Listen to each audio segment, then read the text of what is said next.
Well, good morning, everybody. Welcome to the 2020 Adapted Digital Media Stream. Joe, how are you, my friend? Oh, you're muted, my friend. I blame the cameraman. Just kidding. No.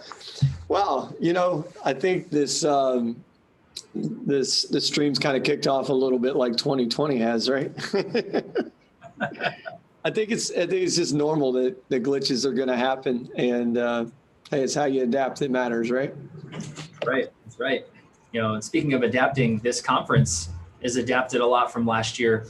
Last year we were in Cleveland. We were on stage. We had a gigantic LED wall behind us. We had speakers from all over the U.S. Here in Cleveland with us on that stage, and here we are in a virtual world. And I'm sure that all of us have been on so many streams lately. We're probably tired of them, but what an opportunity we have to, right now you're sitting in Florida and I'm sitting in the Cleveland area, right? Yeah, exactly. What's interesting about it is, like, I think, 2020 starts, COVID hits, we're like, oh, this is just going to take a second. And, we had already planned to go forward with a live event on stage in person. Of course, they shut everything down and we couldn't do it that way. So here we are. It's not that we couldn't do a live event. I think we could have done something like that. The thing is just removing all the variables, right? If they shut down everything again and they pulled the rug out from under us, we couldn't do it. So here we are on a Zoom. I think a lot of people are working from Zoom anyway, or working from home. So hopefully this makes it more convenient and more folks can attend and participate, just because this is not an on-stage type of event. So yeah, it's funny because last year I know we started with the Adapted Digital Media Summit, and the name came from the Adapted Digital Media platform that we developed last year and launched. And so, the event was supposed to kind of kick that off and share it with everybody. But then as we had to adapt this year to so many things, how appropriate is that it was named Adapted then, and we just dropped the media part of it this year and just called it the Adapted Summit. I think that's kind of cool. It is indeed. It is. So let's talk about, before we get started with our speakers, which we got an amazing lineup of speakers today, bringing back some of the folks from last year to share their 2020 journey, share some of the setbacks that they may have encountered, sharing some of the victories they may have achieved, and maybe how they've adapted to that. I'm excited to get into that. But before we do, let's talk about how we've adapted over the past few months, over the past year, and some of the new things that come out of that. What would you say is maybe, I don't say the toughest struggle, but maybe what was the number one setback that comes to mind for you when you think about your 2020 journey and how you overcome? Yeah, I think that as a parent and a business owner, we have to adapt on a daily basis with the things that are changing around us. So 2020, though, I feel that it really amplified a lot of the things that we experience on a daily basis. And so for me personally, I know one of my biggest struggles for the year was actually managing a new work environment. So everybody is remote, but I'm at home. And now my kids who are homeschooled are at home and not at school. So I'm super excited to be able to see my kids every single day and to be able to see my wife, all day long. It's fantastic. But at the same time, there's work that has to get done, and there's expectations that I'm trying to balance on both sides of the fence now.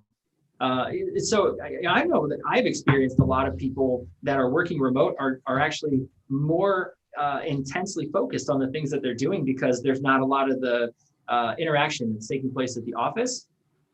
But it's coupled with, now I have interruptions that are coming from home and from the people that I love, and I want to respect that, but at the same time I have to try to get work done. So that's probably been the hardest thing that I've overcome, but it's been a fun challenge. Yeah, it's hard because it's like you got to stay focused on the work doesn't go away just because your location changed. And and now your kids who absolutely need the attention and deserve it because they need help with their math or they need help with whatever they're doing, right? And you're there, your dad, you're the guy that you're the go-to guy, or mom's the go-to lady. And there you are to solve those problems and help them solve problems, give them your attention, and just trying to figure out like, what's the new normal look like given all the circumstances, right? Yeah, absolutely. What about you? What's been one of your struggles that you faced this year and overcame? Well, man, that's a tough one. That's why I asked you first. Yeah, I don't know. I mean, it's my nature to just kind of let things roll off my back. I mean, that doesn't mean I haven't encountered struggles, but I think just the adaptation itself has been a struggle because there's just it's such extreme peaks and valleys, right? A really, really great day. Hey, my kids are there. I get to love and hug on them. Then the reality sets in that this isn't like really a vacation. I got to get back to work. They got to go back to school. What's that look like? So it's just, I think the struggle summarized in a nutshell for me would be making the right choices and knowing with confidence that those are the right choices, if that makes any sense. It's like, I want to be bold and make great decisions, but because we're in new territory and it's our livelihood on the line and our families, then it's like, did I make the right choice? So I've just decided to do the best research I can, make the best decision with the information I have, and move forward that way. So that's how I've overcome. Yeah. Well, hey man, let's just go ahead and get started here. I know our first speaker is on the line. And so without further ado, the founder of Linear Labs, previously the founder of, well, I guess still the founder of Ustream, even though no longer with Ustream. Linear Labs, Hayden's Corner, so many great initiatives. My good friend, West Point grad, Army vet, my buddy Brad Hunstable. Brad, welcome. Hey, Joe, man, thanks for having me. Good to hear your voice. Good to see you smiling. Good to see you doing so well during this pandemic. And most importantly, what an honor that you're wearing the shirt of my son. So I love you, man. You've been an incredible friend to me for many, many, many years now. And so I'm so honored to be here. Hey, thanks, brother. And I appreciate all those compliments. I echo the same sentiments about you. And I'm honored to have you on our stream today. I mean, it's weird kind of adapting to all these new ways of doing businesses. And I think I told you this when we were preparing for this event. We didn't want to do another 4 hours of PowerPoint presentations where people just kind of share. Like, it's good to have those events, sharing insight and sharing information, but we really just wanted to have real conversations with people about adversities, about victories, about their journeys and how they've navigated, how they've adapted. Some of them have adapted and not overcome, and that's okay because it's new territory. Some have adapted and overcome, and some are still in the middle of that fight and trying to figure it out. So I'm honored that you're here to share your journey with us. But first, I got to ask you, how's Texas? Well, I'll tell you, if you can't see my eyes, Texas right now, I feel like it's a big ball of allergic reactions. The cedars here are kicking everybody's butt. Ragweed and mountain cedar, I'm as congested as can be. But overall, we're entering the fall. It's not as hot, which is good for Texas. Right. I feel like Texas is at least as it currently stands, we're starting to open up. Obviously, like everybody else, we went into a very strict lockdown back in April. But it feels like life is starting to come back to normal. And for me, joy still comes in the morning, man. And it's a beautiful day. Yeah, I love watching your morning posts with the sunrises. It's like you hired a photographer to manage your Instagram sometimes. I love it. Hey, well, I understand that congratulations is in order. The EY Entrepreneur of the Year for the Southwest. Congratulations on that, man. Thank you. Yeah, what an incredible honor. Both my father and I won it. I have a company which some people, I guess, never had this chance. And I just feel so fortunate. We have a company with my father, and somehow we won Entrepreneur of the Year for this region. And I'm honored. I'm honored to represent the incredible people at Linear Labs who through this year was challenging for them as well, given the tragedy that I had, and they just inspired me, stepped up through a very, very challenging time, and what an incredible honor. So the Linear Labs, you and I spoke about that last year. Can you share like what Linear Labs is, what you guys are doing? Because I think you're doing things not only for yourself, but for the American population, for the world, really. So I think people could value a lot to hear about Linear Labs and what you're doing there. Yeah, this company started out as oddly enough, a father-son project. After I sold Ustream, which was my last company, which was a software video platform, I wanted to try to solve a big world problem with my dad. And through this weird set of events, and we made a discovery, or he made a discovery, I should say. And some people are saying it's the most important discovery in energy, perhaps in 100 years. And the way I tell the story is like this. If you want to simplify human suffering, most human suffering, you can trace it back to energy. Wars are started because of energy, and people die during wars and suffer during wars. 4 million people a year die of pollution-related disease. I can argue that's some form of a function of energy. 2 million people die a year from a lack of clean water. Millions of people die a year from disease, pandemics and lockdowns that happen. You can trace all this back to energy. And the UN put out a study a while back. If you want to measure the success or the prosperity of a region or society, they came up with the simplest metric they could come up with was kilowatts per hour per capita, which is energy. And so the discovery my dad made is the first new class of electric motors and electric generators discovered in 100 years. I mean, this is something that Tesla, Edison, and Faraday missed. Somehow my dad discovered it, and people ask me all the time, why would your dad discover this, and not all the thousands of engineers before you? And the only answer I can come up with, I tell people, is sometimes 2 guys in a garage change the world, and that's how it happens a lot. There's a lot of guys in garages who've changed the world, right? I mean, there's a list of them. Some of the best. I mean, Apple started in a garage, right? Yep.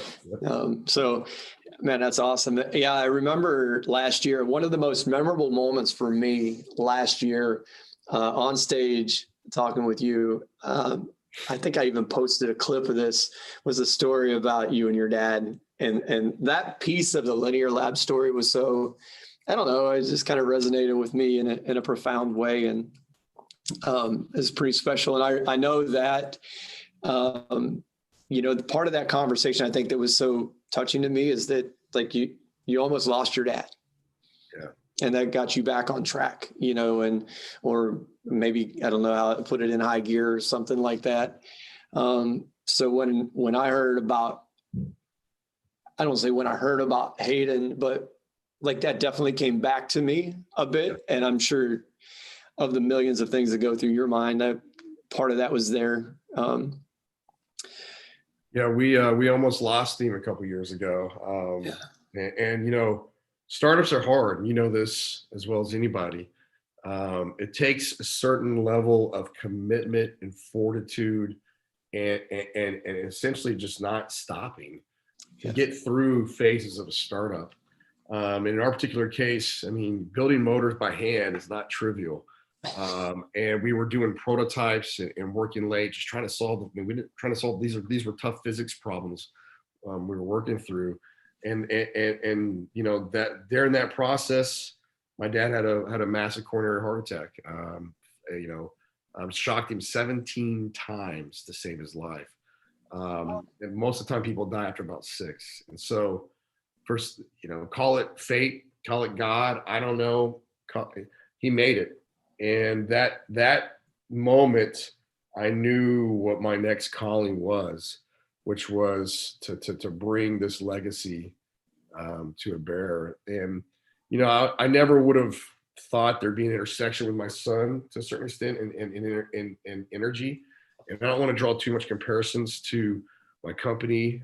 Certainly don't want to come across like I'm, you know, exploiting my son's passing for my own financial benefit. That's not what it is. But I do believe, you know, pandemics, you know, this is not the first, this is not the last one to happen.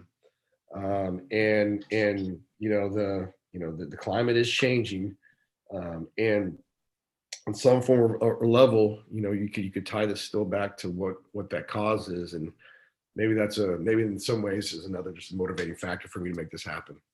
For sure, man. And I think it's important, like what you just said there, that, you know, we have to remind ourselves that, you know, as human beings, we are a totality of our experiences and the things that happen in our life. And especially for entrepreneurs, there's very thin lines or blurred lines or sometimes no lines between our professional and our personal life. I mean, our families, as entrepreneurs, our families are part of that because they make the sacrifices too.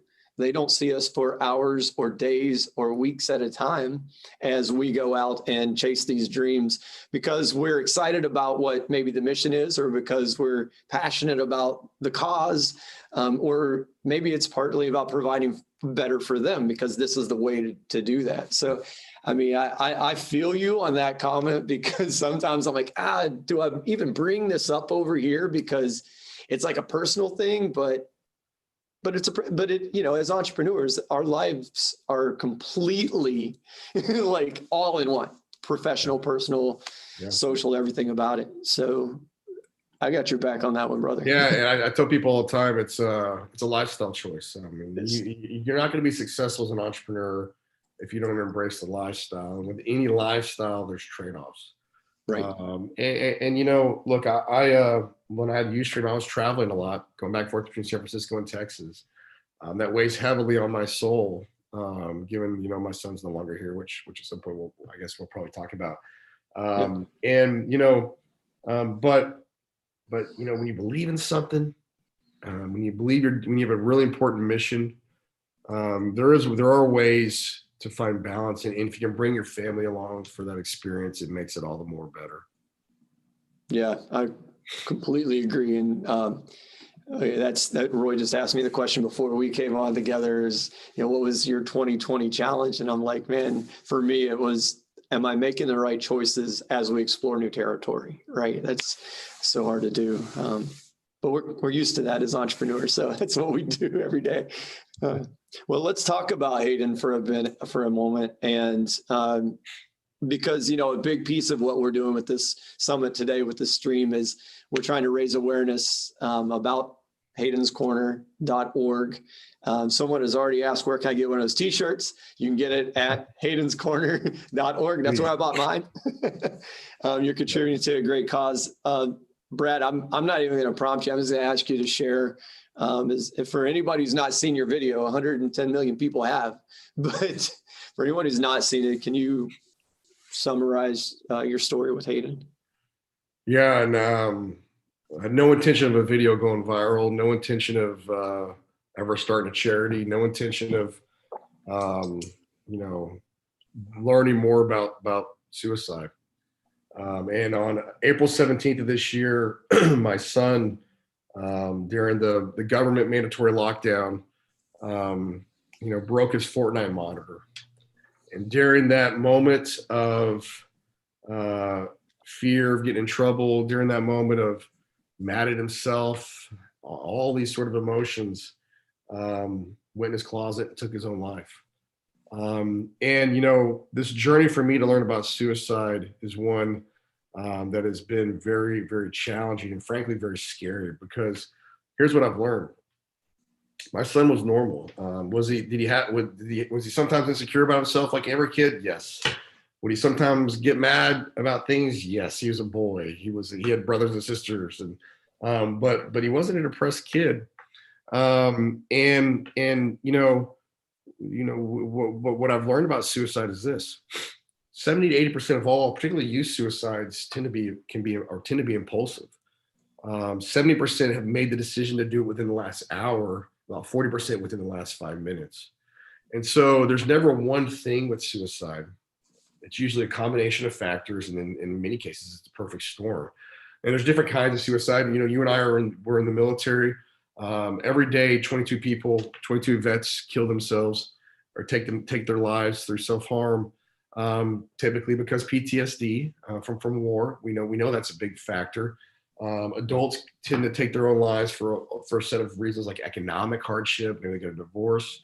I mean, elderly people now are taking their lives because of isolation, because they don't want to sit in a nursing home. And in youth, it's usually something different. And it sort of kind of goes into these two categories, which is someone who has true medical, clinical depression or something that's diagnosable, hopefully solvable with medicine, and sort of this other group, which is which tends to look more like something impulsive. My girlfriend broke up with me. I break my Fortnite monitor. I got bullied. Maybe I'm part of the LGBT community and I'm not comfortable coming out and I got made fun of, or whatever it may be. It tends to manifest itself in that manner. And again, there's never one thing. But here's the scary stat about suicide. Of all the ways people are dying, it is the only one that is on the rise, and it's accelerating dramatically. And then we only have data up to 2018. 2018 CDC data, it's very delayed. The second leading cause of death of 10 to 14-year-olds is suicide. Wow. The second leading cause of death of 15 to 24-year-olds is suicide. That doesn't include overdoses, which I think is a form of slow suicide. 24 to 34-year-olds is suicide. And so I do believe the world is changing. I do believe the challenges our kids are suffering, social media addiction, gaming addiction, you know, just the connectivity that these kids have and the onslaught of this media frenzy that we are constantly faced with, broken homes, parents not knowing how to communicate. I didn't know how to have the conversation with Hayden about suicide. I do now. Well, I'd love to talk about that because I want people to hopefully learn from my mistake, but I didn't. And I mean, you know, had I had a different set of conversations, my son would probably be alive today. If we didn't lock down in this knee-jerk reaction, my son would probably be alive today. But there's a million reasons that could have saved my son's life.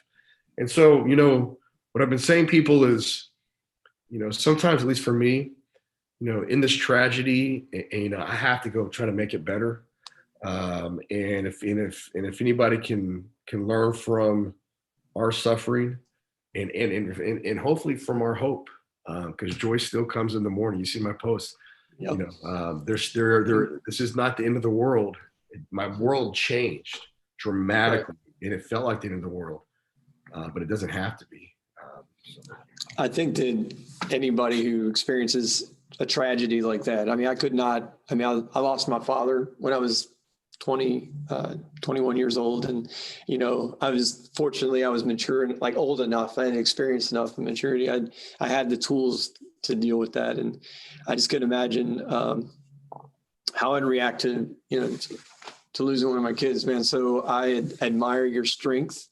It's almost as if, you know,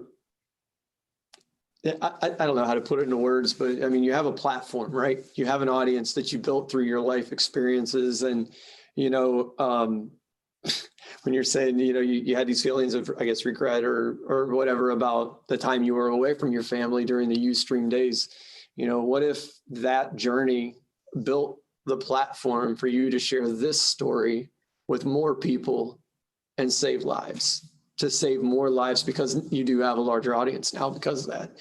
I'll tell you, Joe, I get when that video that I recorded a video, which, you know, you and I came from the social media world, very involved with it. I had no plans. All I did was sit on my dad's front porch and record a video to just tell my story to my town, my son's friends, parents, and things like that.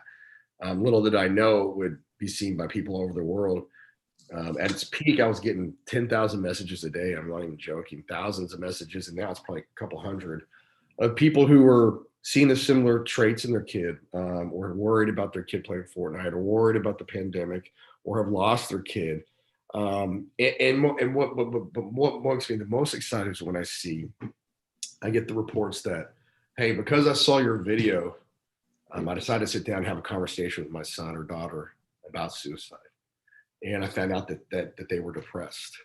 I didn't know. That day, the day I saw that video, I left this office.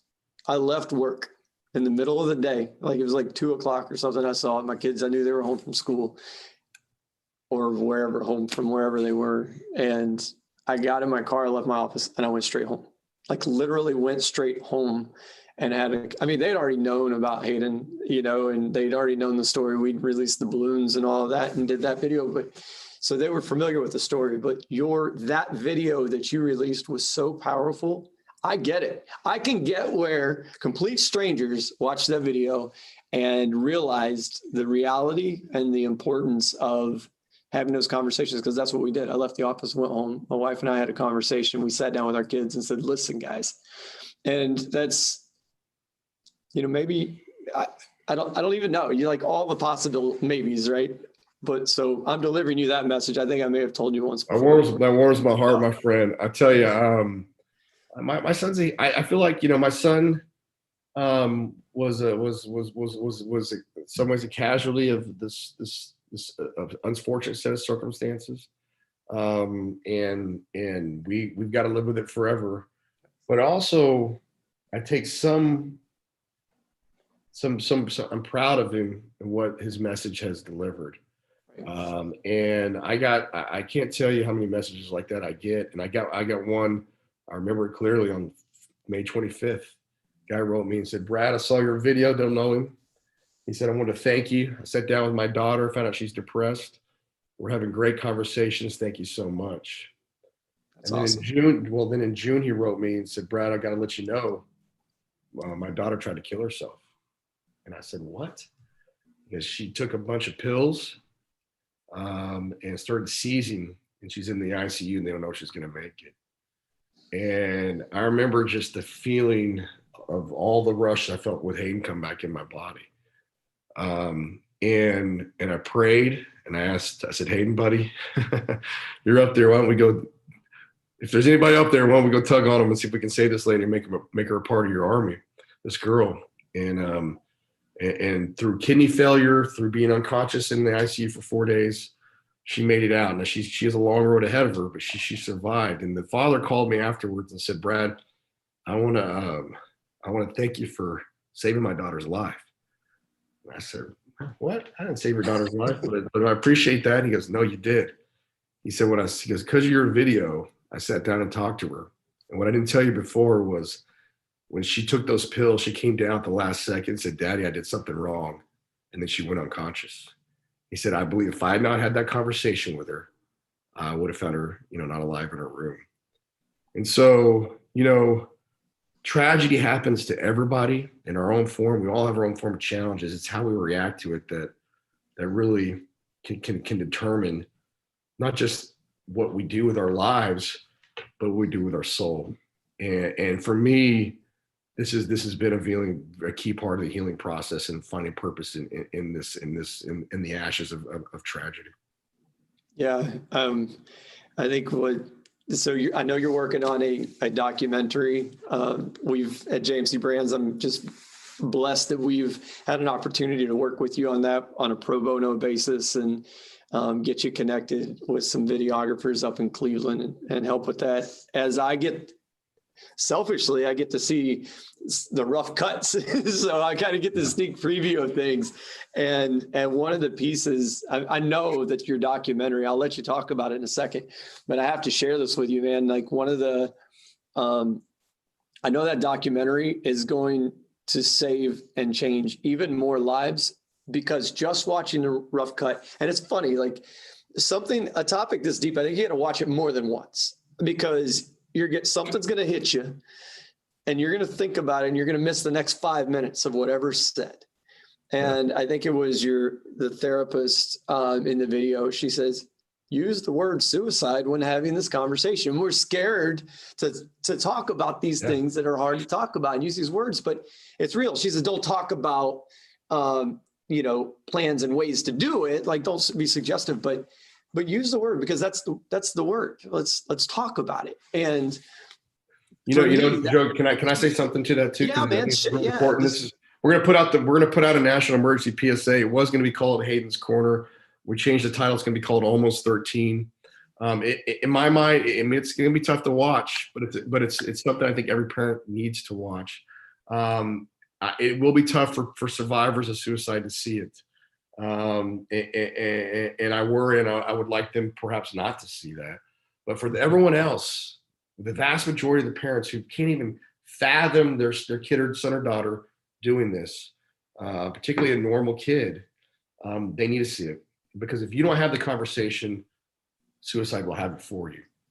And what we talk about in there is you need to say it explicitly. And here's sort of the way you do it. You say, look, if you've ever, there's nothing in this world that you could do that I would ever want you to harm yourself. And if you ever get in a situation where you feel like that or think that, I expect you to tell me. I want you to tell me, because we'll figure it out together. Right. We're going to figure it out together. And if that moment, if I'm not around, then who can we go talk to? Let's go find a trusted adult. Maybe it's a teacher. Tell something. Well, tell somebody. And if for some reason, like in Hayden's case, if you are alone, what can you do in that moment to soothe yourself, to change your mindset? I've talked about this concept of a happiness plan, which is talk about it with what would you do? Well, would we go, can you draw? Can you go play guitar? Can you go kick a ball? Heck, can you go kick the wall, kick the door, whatever? But you don't, but never hurt yourself. And if you get those feelings, I want you to tell me. And that's the whole key is you're sort of, if you remember in the military, we say we train like we fight. Yep. And it's sort of wargaming and role playing the scenario a little bit so that when it happens, your kid at least has thought it through. Because in almost every other case, that conversation has never happened, and suddenly they're in a moment, in a situation where the feelings and it has to do with the prefrontal cortex and youth not being fully developed, which is the rational part. They make decisions with the amygdala part of the brain, which is fight or flight. In fight or flight, you sort of don't think, and that's the risk. And so the way you prevent that, at least one way, is you have that conversation and you talk through what would you do when you have those feelings. Now, if your kid says something, even jokingly, you got to take it serious and go straight to counseling. Get professional help immediately. I can't stress that enough as well. But if your kid has never said nothing, the data shows having the conversation does not put ideas in their head. What it does is prepare them for when they do have those thoughts, because every kid will at some point. We've all had them. Everybody in this world has had some sort of kind of thought like that. How do you react? Right. We say a lot about use the word conversation a lot. And I know you love to get the DMs and people like sharing their stories. I think it's also powerful if people could share those stories publicly and use the hashtag conversations matter because when they share them with you directly, that's awesome. But when they share them publicly, then it's like the idea, if you buy a green Buick, everybody suddenly is driving a green Buick. Everybody in town's got one, right? And so if you start talking about these things, I think people can start to relate with one another and realize, hey, it's not just me. It's there's more people out there that can also kind of rally around each other and have those conversations together. So I would encourage. It sounds like a shameless plug, but I think it's an amazing initiative. Hashtag conversations matter. Go check it out and see other conversations that are taking place out there. And if you have a story to share, use that hashtag so that more folks can hear about it. So what is the plan for the documentary? Is it planned to release? Is there a time frame? So maybe I got ahead of the game on that one. Yeah, no. So we have a trailer online, which was a little bit older. That you can see on haydenscorner.org. We've completed what I'm calling the National Emergency PSA, which was supposed to only be 3 to 7 minutes. It's turned out to be 17. It's really a short film. And then we have like 7 episodes that we're shopping right now. We're just shopping. We're not selling this thing. I want Netflix to pick it up. I don't know if they will, but I want the most wide distribution we can have. Right. And that would be my dream if they pick it up. And if they don't, then we're going to go to maybe another streaming service or go some other mechanism online. It will be coming out here very shortly. Cool. Because I got to get the information out. I can't. Yeah. I have something that I think every parent needs to see that's going to save lives. Every day I don't get it out, I feel like we might be losing some kids. And so we want to get it out. So we don't have a date. We're in all those discussions, but it's coming, and it's done by Fort Worth Studios. people who make Christian films, faith-based, value-based films, and they also make Marvel films. So it's done very, very well. I think with good taste, and done. It's not going to necessarily conform to all the normal. It's not a boring sort of PSA. It's meant to open your eyes a little bit. And I view it as me shaking every parent in America and saying, look, this can happen. Please have the conversation. That's my goal for it. And hopefully it's going to be out in the next few weeks. Yeah, man. So we've got about 60 seconds left. Is there anything you want to share before we go? First off, thank everyone for having us. I've gotten love and support my family has from all over the world. It's meant a lot to us. When you go through something like that, things can go bad and things can go dark. Luckily I had a great family, great community, great friends like you, Joe. That didn't happen in our case, and thank God, and I don't plan on it happening. But we want to make a difference, and conversations do matter, and not just matter because it lowers the stigma of mental health. Talking about something, you feel better about it. I mean, that's life 101, right? Right. Life 101. And I put together a team here in the next 3 to 4 weeks. I'm going to be briefing Congress on a national plan of resiliency training in our country. We teach core curriculum, we teach education, we teach math science. We don't teach kids how to live. Right. It needs to be mandatory. So I'm pitching Congress in the next 4 weeks or so to see if we get that mandatory to K through 12 curriculum daily. How do you react to bullying? How do we think positive? How do we breathe properly? Just calm ourselves. All these crazy things in life that we should be teaching our kids. They're going to set them up for success. That's my big focus over the next year. And wish you all the best, Joe. And thank you and your entire team for all your support. Of course, brother. I appreciate you. I love you, man. And anything you need, you know how to get me. Thanks for taking the time today. We're going to show that trailer actually. So I'm just going to share with our audience right now. It's the 911 call is part of the video. So it's pretty heavy. So if you're not into that, you can mute for the next 60 seconds or 90 seconds or so. But I love you, Brad, man. I'll see you later. Thanks, guys. Take care. All right. Take care, man. All right, so we're going to share this video with you now. Maybe.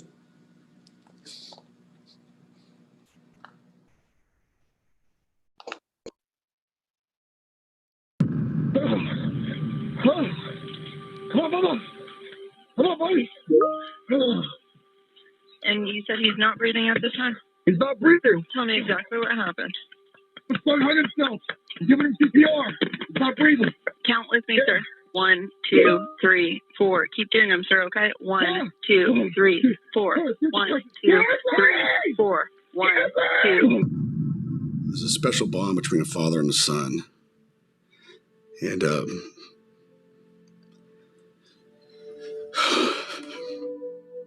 he'd taken a belt, and with just one big loop, he was hanging there.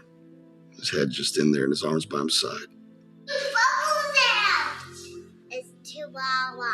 Where in the world did this come from? We were just together, and you were the happiest kid in the world. COVID killed my son, but not how you think. My fear is we're going to have more of these. Gotta talk. Gotta have conversations. Conversations matter. In this tragedy, I've got to go out and see if we can never let it happen again.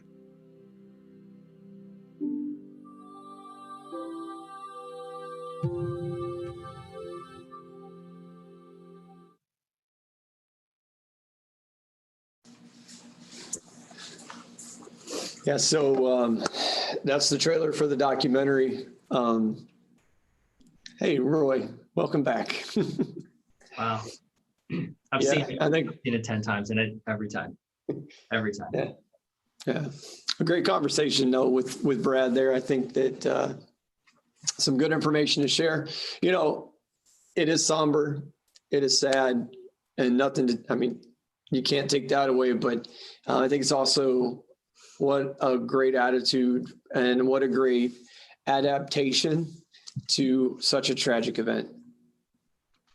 Absolutely. You were talking about the conversations matter. This is my Hayden's Corner t-shirt.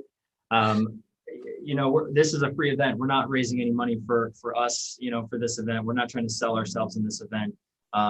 But for anybody that's watching, please visit haydenscorner.org.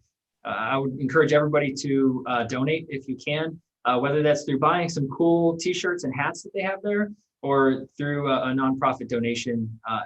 It's a wonderful organization. And what we need to do is we need to get the word out that it's okay to not be okay, but we have to have the conversations. Brad said it so well, that if you don't have the conversation, suicide will have the conversation for you.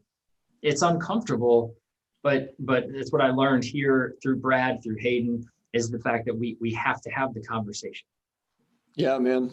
And, I think it's important to know that all the money that's donated to Hayden's Corner, whether it's through a t-shirt purchase or a donation itself, is being used to help spread the word. I work with, we as a team at JMC Brands, we work with Brad and Hayden's Corner to help them on a pro bono basis to share the message. We're going to help promote the documentary, advertising. We're doing the PSA stuff. So any of the free media we can help them secure, it's going to happen. There's just some media that you have to buy, and that the media outlets don't give away. So we're helping manage that media purchase and help them get the word out with every dollar you give. So it's definitely going to the bottom line of supporting the cause. So moving on though, Roy, would you like to introduce our next speakers? Yeah. Yes, absolutely. So I'm very excited to bring back from last year's event, Diane Sidden from Cisco, Brian Rogers from Human Design, and Dallas Thompson from Sensis. We're going to have a panel discussion, and we're going to talk about what has changed over the last year for them. And as everybody's getting their cameras joined in, hey, I can see you guys. How are you? Good to see you too, sir. How you feeling? Oh, I'm feeling very good. Yeah. Well, in order to kind of maximize the 30 minutes that we have together, I'm going to ask you guys some individual questions and then have a chance for everybody to reply one-on-one. So hopefully we're not talking over each other too much, but let's go with ladies first. Diane, how are things at Cisco? What's 2020 been like for you? Wow, it's been a real strange trip. So I've been working from home. I think I started March the 10th. We haven't been back in the office. We aren't anticipating to go back the rest of this year. So from someone who was going in the office just about every day to being 100% at home, it's been a bit of adjustment, as everybody can attest to. And, and the other thing with Cisco too is, we had to kind of change a lot of our campaigns and things like that to be more reflective of, okay, our customers are now at home. How can we help them? So, one of the things we did is we gave out WebEx for free to students, to, people in the healthcare industry, to try to survive this crazy new world. And, it's, it again, kind of being our new normal now. We just continue to find ways where we can try to, work with our customers the best that we can to, navigate these new virtual times that we're in. Yeah. If you could sum up 2020 in one word, what word would you use? Wow, that's a great question. I think for me, from a personal level, I would say growth, because you have to grow in different ways, right? Personally and professionally. A lot of recently we've been, working on recruiting, new hires to Cisco, but telling them all, doing it all virtually and having virtual interns during the summer, and, just really trying to think and grow, as a person, as a professional, to realize, this is bigger than just me, and that, how can you take a difficult situation and make the best out of it? And, just trying to grow and be your best every day, and be there for people that I think are struggling right now. Because, this isn't easy. People that have kids at home that are trying to work and homeschool and balance that life, and, just being an ear for people that are really having a tough time right now, and trying to just help the best that we can, reaching out. Yeah, I love that. I heard somebody say one time that we might all be in the same storm, but we're all in different boats. That's right. And I love that. I love that when, you know, if we have a bigger boat, whatever that may be, whether it be more time or more resources that we can share those with other people. So I love that. Dallas, I'm gonna jump over to you, sir. How are you doing? How are things at Sensis this year? Things, I tell you, Roy, it's good to see you, man. You too. You talked about the word unexpected comes to mind. Yeah. I think that fits for everybody. Yeah. You know, I've been working from home just as long as Diane. I think it was the 10th or the 11th, right around there. And have not been back in. We have begun to open the office. A few folks go in kind of and do what they do, but I personally am a little paranoid right now. But we did transition pretty seamlessly to a digital space. Of course, it impacted every account, every vertical that we were working on, of course. In some places, it was a major shift. Others, it was an enhancement of some of the things we were doing. We had to, of course, adjust things like research. Focus groups became virtual, where they initially planned to be in person, which actually, you know, turned out it was another one of those unexpected things. So it had a little uncertainty to it. I've moderated plenty of focus groups, and it's always easy to kind of read body language when you're in person. But, you know, online, you just see the face, or just when someone has dialed in and you don't see their face. So that has changed some things. But it has been interesting. I found that we at Sensis, one of the things that I've realized the value of having government accounts, because the government continues to pay simply because they print the money. But it has been an adjustment. I mean, for me personally, one of the things I have found is that you know, getting back the 2.5 hours, because my commute with door to door was about an hour and 15 minutes. Oh yeah. So 2.5 hours, not counting the time it takes to get ready to leave the house. So I found myself being more productive and much more rested. I'll put it that way. Miss seeing my coworkers, and you know, I see them on the screen. Not quite the same, but certain precautions need to be taken, considering the place that we're in. So that's kind of how it's been so far at Sensis. So folks are adjusting. Like I said, seamlessly, we kind of made the transition to a virtual space. Have been able to readjust on the things that our clients need and want, and still deliver. So we feel pretty good about that. Awesome. Well, hey, thanks for sharing that. I love that word unexpected. That is you know, I like that it's a versatile word, right? And I love growth too, because those are positive words. We have control over the things that we have control over, and positive words like growth and unexpected. You know, it might be unexpected, but that doesn't mean it's bad. That doesn't mean that it's the end of the world, right? So, Brian, you have been a busy man over the last 12 months. You're kind of all over the place, and glad to have you back. So you're at Human Design now. So tell me a little bit about your segue over this 2020 period, and what word would you use to describe it? I would say, I think if I had to start with the word, I'd say transformational. You know, terminally, we always look at transformation as always being positive, you know what I mean? But if you kind of look at the root of the word, it's just changing. And so things have changed positively and negatively in different ways. But I also say transformation, not just for business and industry, but, you know, everyone's got a little bit more time on their hands than normal. And so I think you have an opportunity, the world's had an opportunity to look at the world outside, but they also look within themselves a great deal. And so for me, I've just really try to put a lot of attention and focus on the person I want to be and the impact that I want to make. So the process over the last few months has been weird. You know, for the previous last 3 years, I've been running my own agency with a lot of up and down success. And the pandemic definitely lost some clients, which when you're a lean small agency doesn't help you, you know. So was looking around for different opportunities and whatnot, and became upon the opportunity to join Human Design, which I'm really excited about. And so for me, what kind of really got me through this was really, you know, my topic last year was on building relationships and, you know, things of that nature. And I really just kind of doubled down on that. Like the income I had coming in during the lean times, there's a lot of like personal branding clients and friends like that. And then I used the opportunity just to reach out and try to start connect with a lot of different people and things of that nature. And over that time, that led to good things.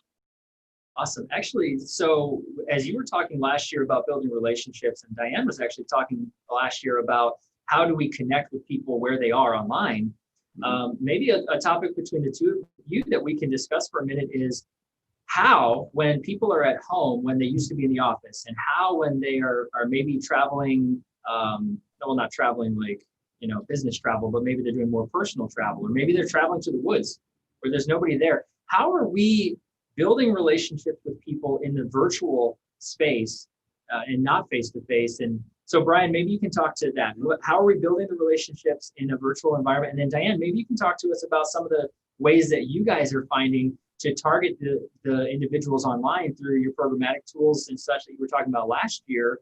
And how are we using them today to reach them in new places? So Diane, how about we start there with you? What kind of tools are you guys using in the programmatic space?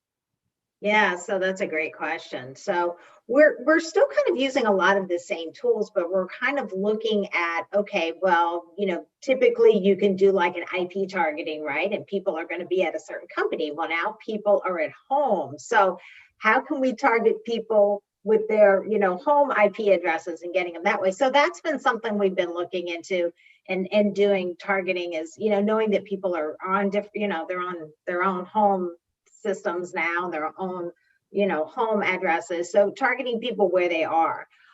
So that's been, again, from the programmatic space that we've been doing. I mean, we still do a lot of account targeting. That hasn't really changed. But that's been kind of more of a focus. One thing we are looking at doing is actually moving to more of an individual based targeting. So kind of migrating to a customer data platform model, which, you can have the one-on-one targeting based on how people's behavior is, out there on the crazy World Wide Web. So that's been a pilot I've been working on actually since last year. We're just trying to kind of figure out how to implement it in, in the Cisco world, because we're obviously very complicated in that sense. But giving people that, individual experience when they would come to the site, that they, based on, okay, we know that you've been here and there, you have a LinkedIn profile, here's the content you've consumed before, give you that experience that actually maps to what your behavior is. So that's one of the things we're really trying to explore, is to kind of take it to what we call hyper personalization. We're still on that road. We are, again, having a pilot right now with a vendor. We're kind of looking at maybe some other options, but that's kind of for the next stage that we want to do, is really being able to have that super individual hyper experience for our customers. Yeah, interesting. I'm going to put you on the spot a little bit, but obviously Apple, with their latest iOS release, has the device ID blocking now. So some of the ways that we used to target as marketers before is not available. Have you found things like that to be a huge hurdle in creating an individual user experience inside of your networks and things? Yeah, because I mean, especially with the whole third-party cookie situation that's come up, we've had to really kind of step back and look at how we we do targeting, especially if you look at GDPR and in over in Europe, the whole consent thing. We've had to change all of our messaging, and then from a retargeting perspective, they can't retarget somebody using the normal things that they do. So we've had to really kind of, look more like at our first party data, right? The people that have come to our site, people that have consented, and really kind of, focusing a lot more on that than trying to, do things more with a lot of the third party tools that, data management platforms have. And that's why we've been kind of looking more going to, the CDP realm, because that is just, first party data. We use our own data. We're not having to worry about some of those other issues that, are going on right now. Yeah, that's great. So Brian, I kind of tagged this to both of you guys, so she's talking about, how are we advertising to people in a programmatic space? And you're talking about building one-on-one relationships. So it's actually funny, you're actually both talking about the same kind of thing here. Is one's from a computer system standpoint of building a profile for somebody, so we know exactly what they're doing and we can engage with them in things that are meaningful, that matter to that person. So I'm sure that we can all raise our hands and say that we've seen commercials that are so not targeted to us that it's just annoying, right? So Brian, how are you developing one-on-one personal relationships with people in a remote environment? The thing I try to always focus on is to put myself in their shoes and then lead with empathy. lead with empathy and understanding you don't know what's going on in someone's world, from a personal, from a business perspective, and things of that nature. So when I reach out to someone on, on LinkedIn or through Twitter or something like that, I'm going to try to approach them with some empathy, and then also some way to like build and connect. So whether that's me looking at Ohio, people that are originally from Northeast Ohio, like me, people in Denver with similar spaces, and people that I like who just look interesting that I truly would like to connect with, have a conversation with, try to give them value in some sort of way. Like it doesn't always have to be, they're a targeted client or, ideal client profile and all of that. But really, I think when you have the conversation and you can relate to that person on some type of level, like things just tend to open up.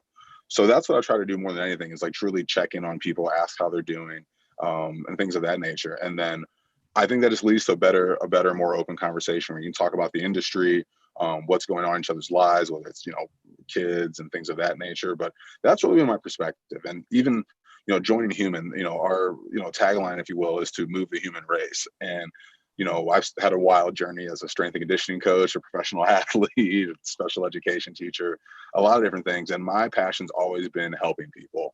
So that's really, again, kind of what I doubled down on, and just tried to do that in a interesting and more different way as I approach people digitally. Oh, yeah. When I went to my undergrad school, we had a book that we all had to read. So that way, no matter who you met, that every freshman read the book. So you always had a conversation starter. And, hey, one benefit of 2020 is we all have a conversation starter worldwide now. Yeah, definitely. Yeah. So, hey, Dallas, so you mentioned the virtual workforce and seeing people on the screen, and you talked about virtually interacting with clients. How has account management and even leading a team of people changed in this environment for you? Well, I tell you, Roy, I mean, as I mentioned, internally, it's been pretty seamless. Externally, it has to do really folks getting on the same platforms and being able to have systems that interact and be able to share documents and things of that nature in a way that continues to be effective. Of course, nothing is as effective as being in the room with someone. I think the best example of how we've been able to, or tried to work around some of these things, we work with a U.S. Army Europe client. And in the past, we'd actually travel to some of these Eastern European countries, and you'd get so much done while you're there for that time because you're in the room with folks. You have the time difference and the other things that make being on site so valuable.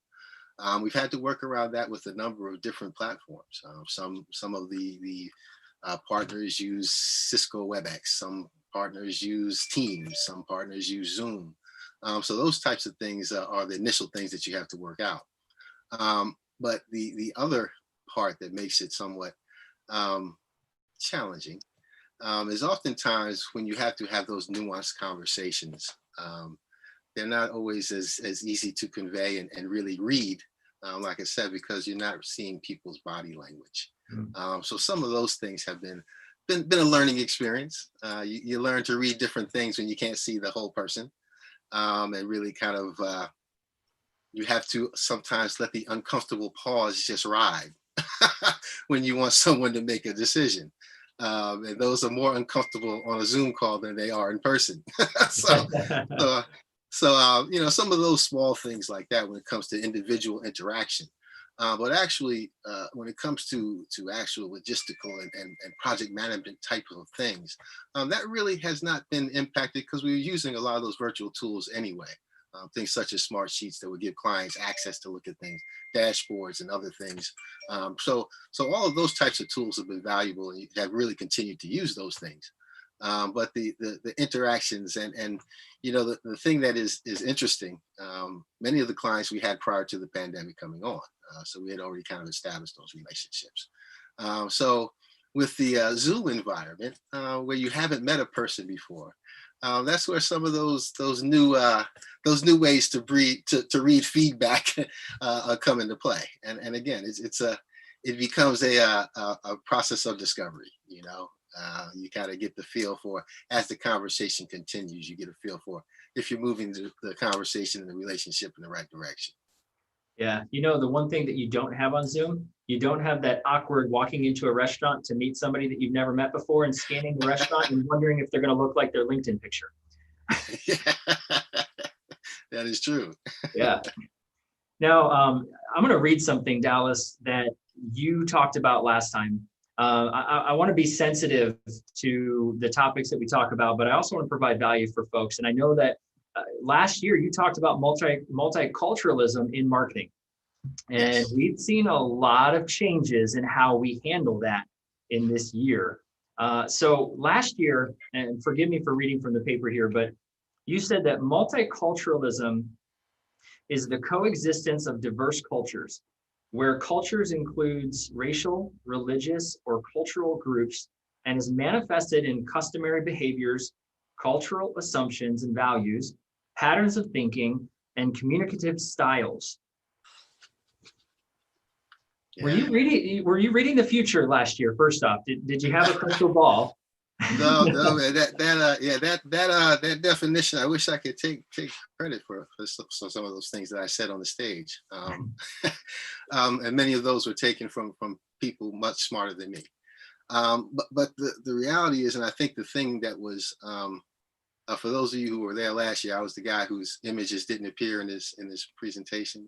But the thing that I tried to land on, I really, because we have people like Diane to talk about the technical aspects and the other things, I really wanted to focus on kind of, the history of multicultural marketing and that type of thing. And where I ended up was really to kind of stress the point that when we talk about multicultural marketing, we're not really, as in the past, so focused on ethnicity, although it may be part of it. Because I talked about one of the accounts that I worked on, which was the FDA's smokeless tobacco prevention use prevention campaign, which was targeted to rural teen white males. Now, when you think teen white males, you don't think multicultural, but that is a culture in and of itself, and you have to understand that. So when you begin to kind of do the outreach and those types of things, you have to take into account. And I talked about how some of the things that we've worked on have changed, and they were already in place prior to the pandemic.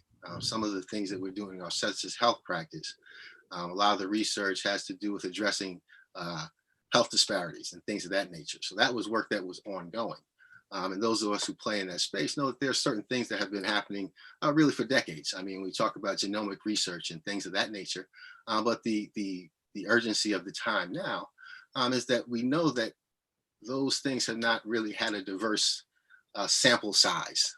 So when these therapies and other things are developed, generally the topic or the subjects of these studies were white males. So there was a desire to kind of begin to find ways to increase awareness and participation in these types of things, and that has accelerated exponentially. We start talking about organizations like Health and Human Services. Even certain counties have boards of health that are seeking out ways to better engage these audiences that have historically not really taken advantage of the things that may be offered. And a lot of that has to do with understanding the cultural nuances, particularly when it comes to something like health. One of the experiences I had many years ago was working on Blue Cross Blue Shield of Florida. At that time was the Affordable Health Care Act was coming into play. And, health insurance providers like the Aetnas and the United Healthcares of the world, prior to that, they didn't speak to people. They spoke to benefits coordinators and HR people. So they had to figure out how to talk to people. So we did a lot of research on really the perceptions when it comes to health, particularly with this African-American audience. I think that has been really the focus because of the things that have happened with the pandemic and how it has disproportionately impacted certain groups. But in addition to that, it shined a light on disparities, not just in health, but the incidents that happened, right, or at least the incidents that were talked about over the Memorial Day weekend. If you call the George Floyd, Amy Cooper, and the young man down in Georgia. And as those things kind of transpired, it really shined the light on a number of things across society where these disparities exist. So what you have is you have a number of organizations that are kind of reevaluating the ways that they're segmenting their audience, the way that they're looking at things that they do, some of their practices. So that has been a very, very interesting shift. It's one that's been coming slowly, but this has completely accelerated the pace of that because people are taking a much more discerning eye at some of the practices and how things are manifesting themselves and kind of doing the backtrack to see how they got the way they got, and trying to find solutions to address them. But I think we all know that this is not an overnight fix. This is something that has been in the making for many years. But I do believe that we're at a point, very pivotal point in our nation's history, where there is a aha moment for a number of people in our society. So I think all of that is making everyone be much more conscious of the nuances of different cultures and different lifestyles, really, is what we're talking about. Yeah, as you're talking about that, I'm thinking about I think that we all are going to need permanent graphic designers right next to us, because everybody is going to have a message that's going to be in a different way. And, as you talk about, like, as Brian's talking about how we're connecting one-on-one by finding commonalities, and then Diane's talking about building these really interesting profiles about individual people and how we can talk individually to them. That's going to be a lot of creative to make sure that you have the right person saying the right thing. And I think AI and things like that are really going to become pretty profound. So that way, when somebody visits a website, the person that greets them on this website, this AI, is going to be completely different depending on where you are. It's interesting. So we only have a couple minutes left. I want to give each of you a chance to share just real quick any victories or setbacks that you had this year. So Diane, do you want to kick off with any victories or setbacks from 2020 that you want to share with us? Oh, wow. That's a good one. So I think to kind of talk about with Dallas, I think with everything that's gone on this year, one of the things that Cisco did is we really kind of stepped up to not be silent about the events and things that happened, and to recognize that we need to understand and we need to educate ourselves. And that's been, I think, a really positive experience as a step up, for a company. Yes, we donate money, of course, because that's the thing to do, but also to get people involved into different, causes, and understand that, we all come from different backgrounds, but we need to understand that, and empathize with what other people have to go through, that, we're not all the same. And in giving, and Cisco just allowing, people to go express themselves the way that they need to. If they needed to go, feel like that they needed to go downtown and march with, other people, that was fine, and that was good to go ahead and do. And they encourage that, and just encourage people to learn and understand more about, how things are out there, and to just have sometimes have those tough conversations that could be really difficult. And I think that's where I think it definitely was. I was proud of a company who was willing to stand up and be recognized that they're not going to tolerate racial injustice, and that that we're going to stand for diversity and inclusion of everyone. And I was really proud for our company to do that. Then on a personal level, my son got engaged to get married, so that was kind of a high. Congratulations. Like, oh my gosh, in the middle of COVID, you want to get married. But, hey, you have to celebrate those good things, right? It's a blessing that, he's looking, it's like, okay, yeah, this is all going on, but, we're going to continue life as it should be. So I think that's definitely, Yeah.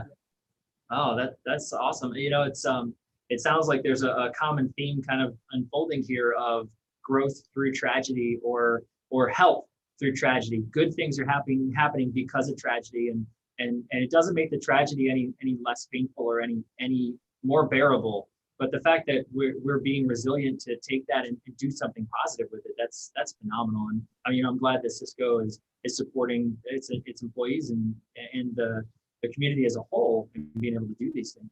We only have about 2 minutes left, so Brian and Dallas, I want to ask you the same question, but we'll try to keep it to 30 seconds or so if we can. So Brian, you want to go ahead and tell us one, either some setbacks or victories you had this year?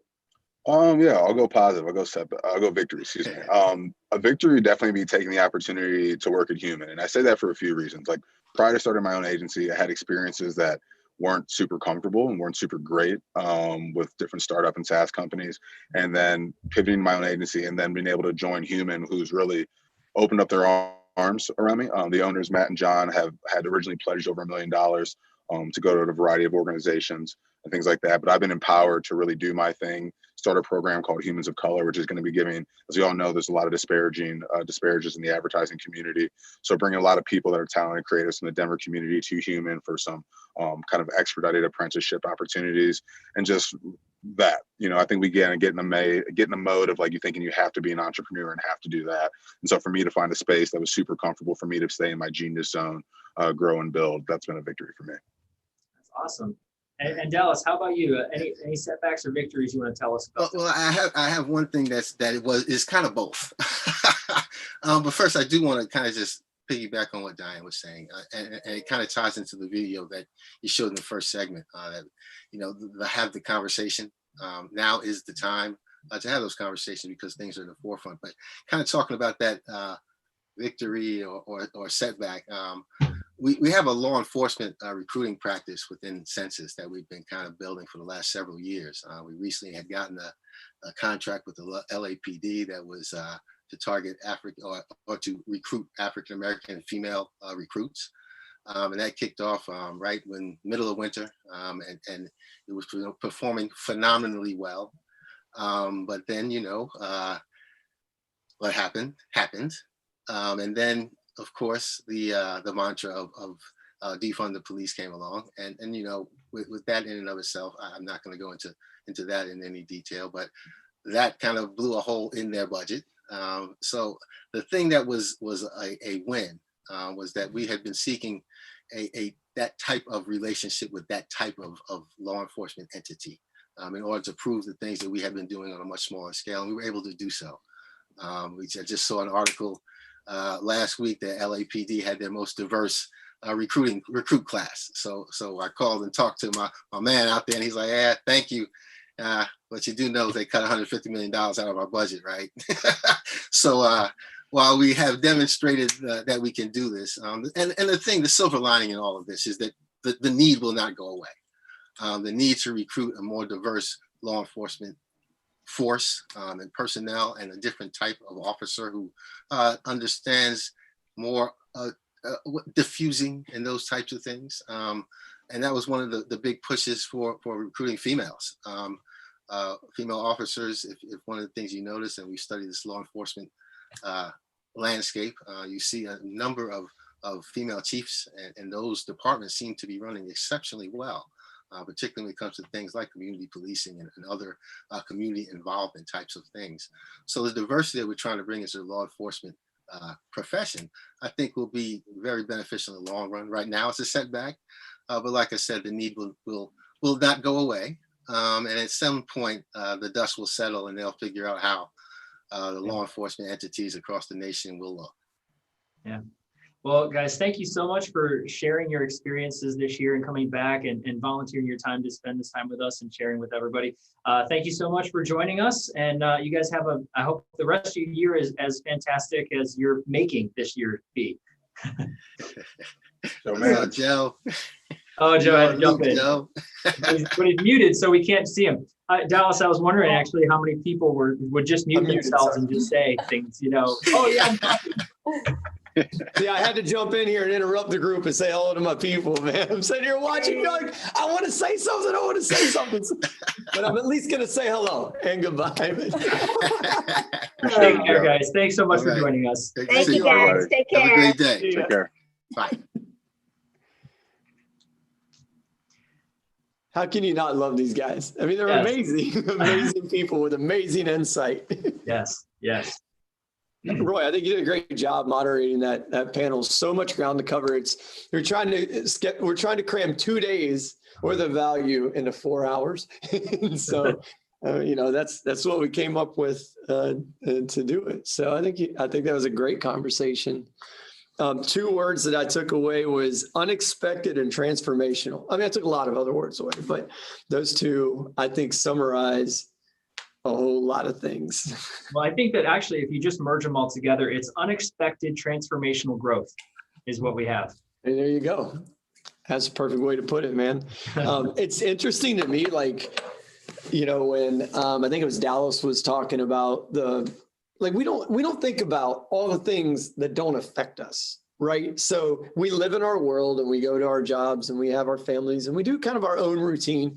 And so things that we don't even, there are things, careers and things that happen within industries that we have no idea that they're even a thing. So even though we're in marketing and we live in this world, it didn't occur to me that focus groups, like how does this change focus groups, right? I mean, the peanut guy, the guy that sells peanuts at the football game, and that's his money. Like, there ain't no football game to sell peanuts at. Like, it just goes to show how something as massive, like, creates this ripple effect. And we get caught up in our moments and our things and how we're affected that we don't see, like we forget sometimes to empathize. And so I love where Brian took that with leading with empathy, even though he was speaking in a customer relations context. I think just what a great lesson and a great reminder for all of us to be humans and respect others. I mean, yeah, what a great session. Yeah. Just the diversity of the group was a great visual representation too of the diversity of just all of our lives. Even just what Brad was talking about with, if you're not having the suicide conversations, then, or you're not impacted. He said he was never expecting to have this conversation. He was never expecting to start a nonprofit. He was never expecting for his son to commit suicide. And then it was thrust upon him. We weren't expecting the George Floyd situation, and it was thrust upon us. We weren't expecting the COVID situation, and it was thrust upon us. But what we do with it afterwards, that transformational growth. And I love the positivity that we're bringing here to talk about how we actually have the choice of how we respond. That's what Brad had said earlier too, is it happens. What are we going to do about it? How are we choosing to respond? And that actually gives us a lot of power and control over uncontrollable situations. Yeah, I think it's Viktor Frankl, who was a Holocaust survivor. His quote, hopefully I don't mess it up, but his quote is, "Between stimulus and our response is the freedom of choice." How we choose to respond to that stimulus is so, and I think it's a freedom and a powerful thing that we undervalue or underestimate. So, man, what a great session. Well, we're going to have a larger session for you and I get to talk after the next speaker. So I'm going to go ahead and introduce her. The Director of Market Engagement at LinkedIn. She's also Ad Color Everywhere nominee, friend of mine, and somebody I've just adore and have got to know over the past couple of years. Welcome, Ty. How you doing? Thank you. I am well. I am already getting a sense of the energy. Thank you so much for having me and creating this conversation and community. Hey, that's awesome. Well, you're welcome, and we're just honored that you'd be here with us today. I don't know if you were able to hear what Roy and I were talking about, but it's just the diversity of people, whether it's their careers or their industries or their backgrounds and gender and ethnicity, is just so many. It's crazy because if you put us all in a room and were to talk about those things, you would learn that many of us probably have different opinions and different views, but who cares, right? Like that, like the willingness to have those conversations just leads to great conversations and understanding one another. And I just think that's awesome. And I think it's up to us and our responsibility. Well, Roy and I had this conversation, but our responsibility to create a platform with the audience that we have to share those different points of view and those different experiences and the struggles and the wins and all those different things. And no better definition of that place than New York City, right? How is New York right now? Oh my gosh. So I feel like, so people ask questions like, how are you doing? How's New York? And I feel like it requires this long answer. I'm like, how much time do you have? Because I feel like we're going to break it down into all these different areas. But honestly, I'm doing well. New York is a wonderful and strong place, and I'm proud to be here. I love New York. I've been here now for over a decade, and we went through it. But I think the hard times are a crucible for people coming together in community. And I think people got more connected to their own and others' humanity. And I hope that's something that we continue even beyond this time that we're in right now. But New York is a wonderful place, and I'm hopeful about the next couple months that we will have learned and we'll get through this together. I could not agree more. I mean, New York's one of my favorite places. Now, I'm a country boy, and I like to sit in the swamps and hunt deers and fight off the mosquitoes all day long.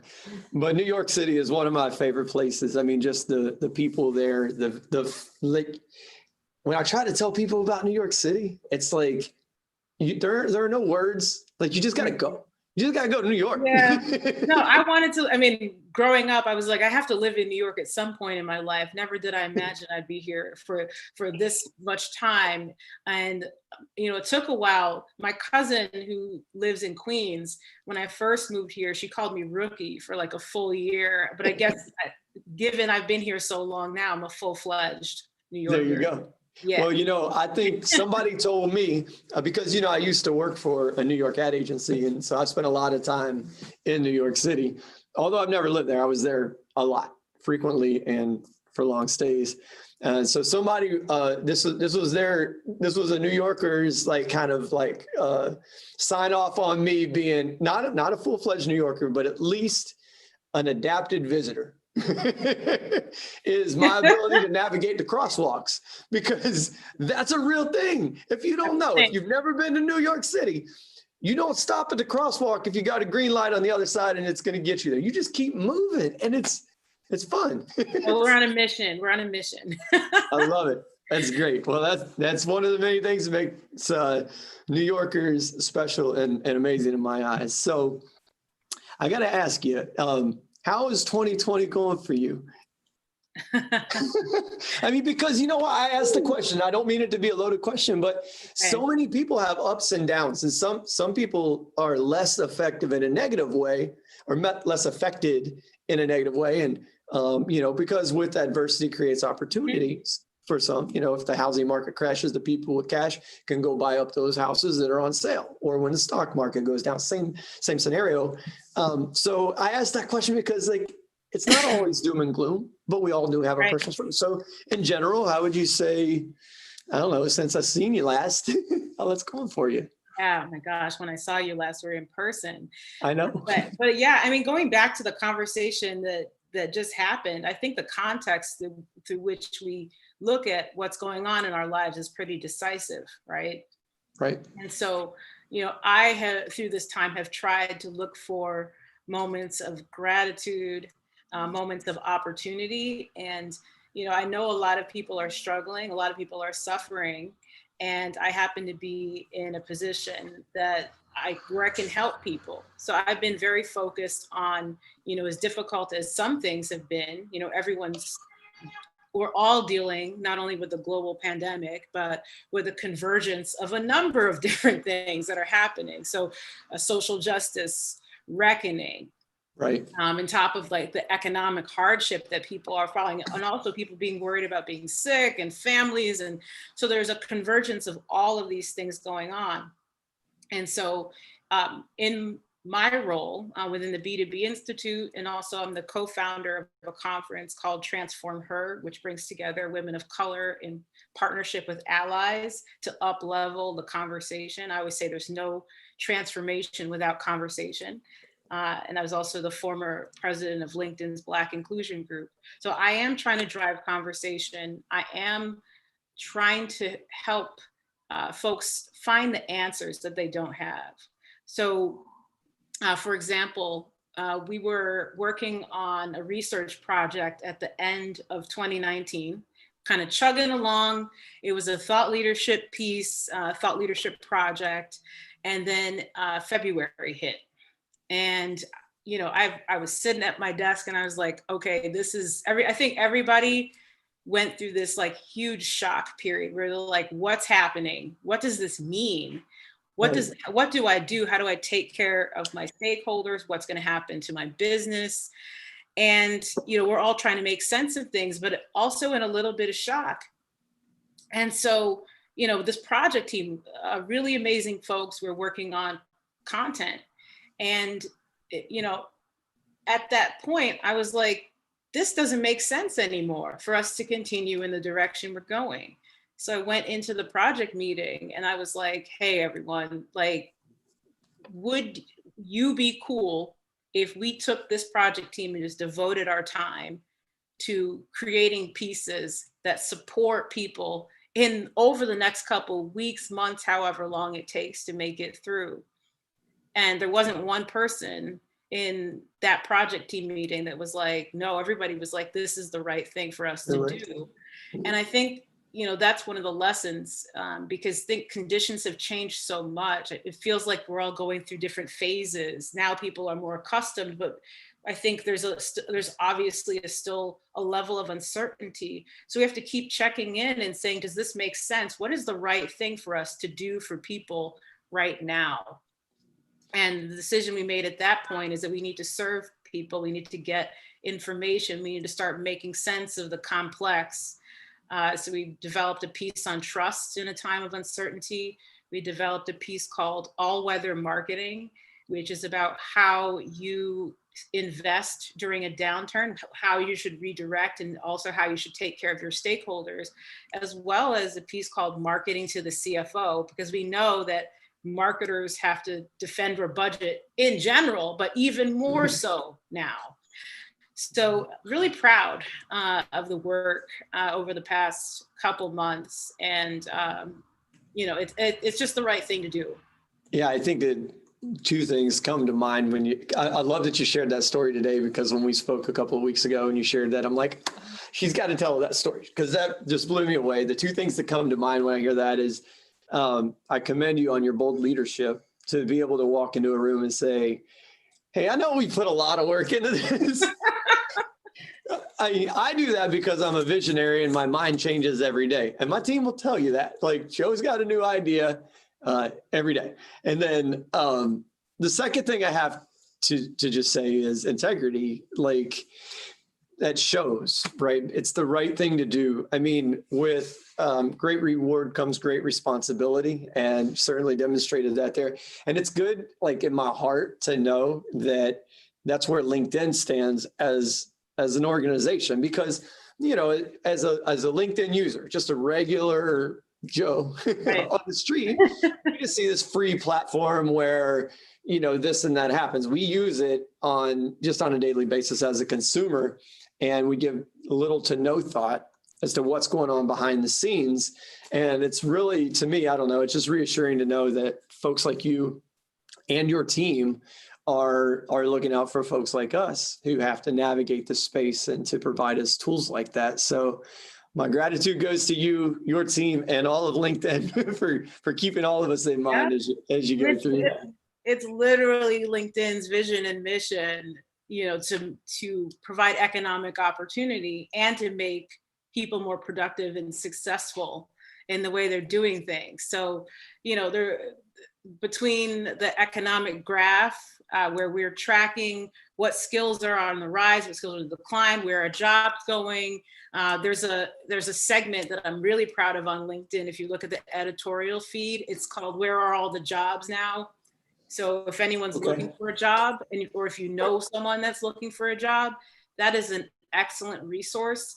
Also, I want to shout out opportunity.linkedin.com, because that's a site that shows what skills are needed right now. It directs you to certain jobs, and also there are free LinkedIn learning paths to help you with those skills to get those jobs that are available right now. So I couldn't be prouder. I think there's obviously a lot more that we could and will be doing, but we're definitely committed.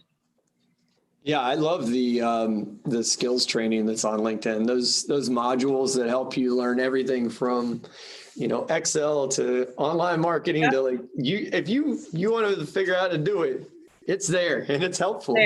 And it's from real people who really use it. It's not like, and I'm not like, there are people who are against institutional learning and think it's a thing of the past. I'm definitely pro institutional learning. I think that there's something to gain from the learning process, even if it's learning how to learn. And that way, when you have tools like this, you know how to process that information and navigate it. But the added value for me is that you have real people teaching these things that know how to do the work, that use this. And so it's an amazing resource. So many, like we could take hours and talk about all the resources. check those out. So I'll send a list to you, Joe, and you can send it out if you would like. Yeah. I have to also call out the stories that have been recently added to my LinkedIn app. I love that, the little videos at the top I can do. I'm like, I opened up my app one day. I'm like, man, where did this come from? So now I can share my stories in all kinds of different places. I'll be watching for those. Okay, then good. Yeah, Adventures with Joe. I like it. Hey, if you don't follow me on TikTok already, I mean. Oh, okay. I didn't know. I will. Now I know. I know. See, I'm not a TikTok dancer. My daughter is, but I'm not a TikTok dancer. But I like to just get in there, and I'm not gonna whoa. I told my daughter I wouldn't. You embarrass her. I do embarrass. As my wife, she's like, I do. She'll do a TikTok, and he'll jump in the pool behind her. What? Yeah. I mean, at one time I did it right on beat, so it was perfect. I love that you know all of these things. You're like, what the whoa. That's great. I love it. Yeah. But I cannot. Well, I promised I wouldn't. Whoa. Anyway, yeah. Check out my TikTok if you want to know what's really going on. Yeah. Anyway, all right. Back on. See, this is what today is about. It's about just having real conversations with people about real things, and TikTok is part of the pandemic. I'm not saying it's the problem. It may be. It's keeping us fully entertained, though, I suppose. Yeah. Anyway, so it's, what's funny, and I think is really interesting, just about all of the short format stuff that's out there. Yeah. Is like when I was a kid, I'm going to go old school, right? See, I know what a boomer is too, although I'm after the boomer age. But when I was a kid, though, we listened to cassette tapes and albums and things like that. Yeah. So you had to buy it. If you heard a song you like, you can either sit there and wait for it to come back on. You buy the album or the cassette tape, or then the CDs. And so then there was the one-hit wonders that came after that, because now you can buy the single tape. And it's like now, I was just thinking about this. Now there's like, it's not even a whole hit wonder. It's like a 15-second soundbite of a song, and you're like, oh, my daughter literally said, can I listen to my TikTok playlist? Oh, TikTok. It's got like 95 15-second songs or something. I don't even know what it is. Soon it's going to be like 5 seconds. 5 seconds, like the attention span of a goldfish. It's crazy. But anyway, that's my observation about short format. I'm trying to bring vinyl back is what I'm trying to do, because there's something special about opening it up and looking at it. Yeah. All right. So I got to ask you some more stuff about Transform Her. Can you tell me more about that initiative? Absolutely. So when I was the president of our Black inclusion group, I wanted to create events that lasted beyond the tenure of my time in the role. And so, I thought to myself, because I oftentimes, as a woman of color in tech, or as any member of an underrepresented group, you often find that you might be the only one, and you're often alone in a room. Being the only one that's like you there. And I found that story was reflected throughout other tech companies. And I thought to myself, what would it look like to bring together all of the people who've had that experience, along with people, active allies like yourself, Joe, who want to be a part of the conversation, learn, invest, and move together. Because one of the things I found is, like, when you go to a conference, like a women's conference, for example, there aren't any men there. Or if you go to a conference that's focused on, people of color, oftentimes there aren't any white people there.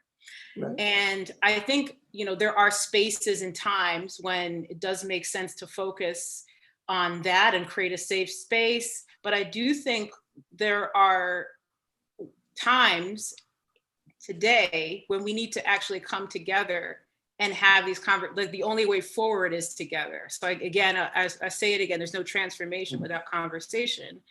And what leadership looks like is having those conversations, even when it's uncomfortable, even when it gets messy, and starting for all of us to get more fluent in what it's like to be in another person's shoes.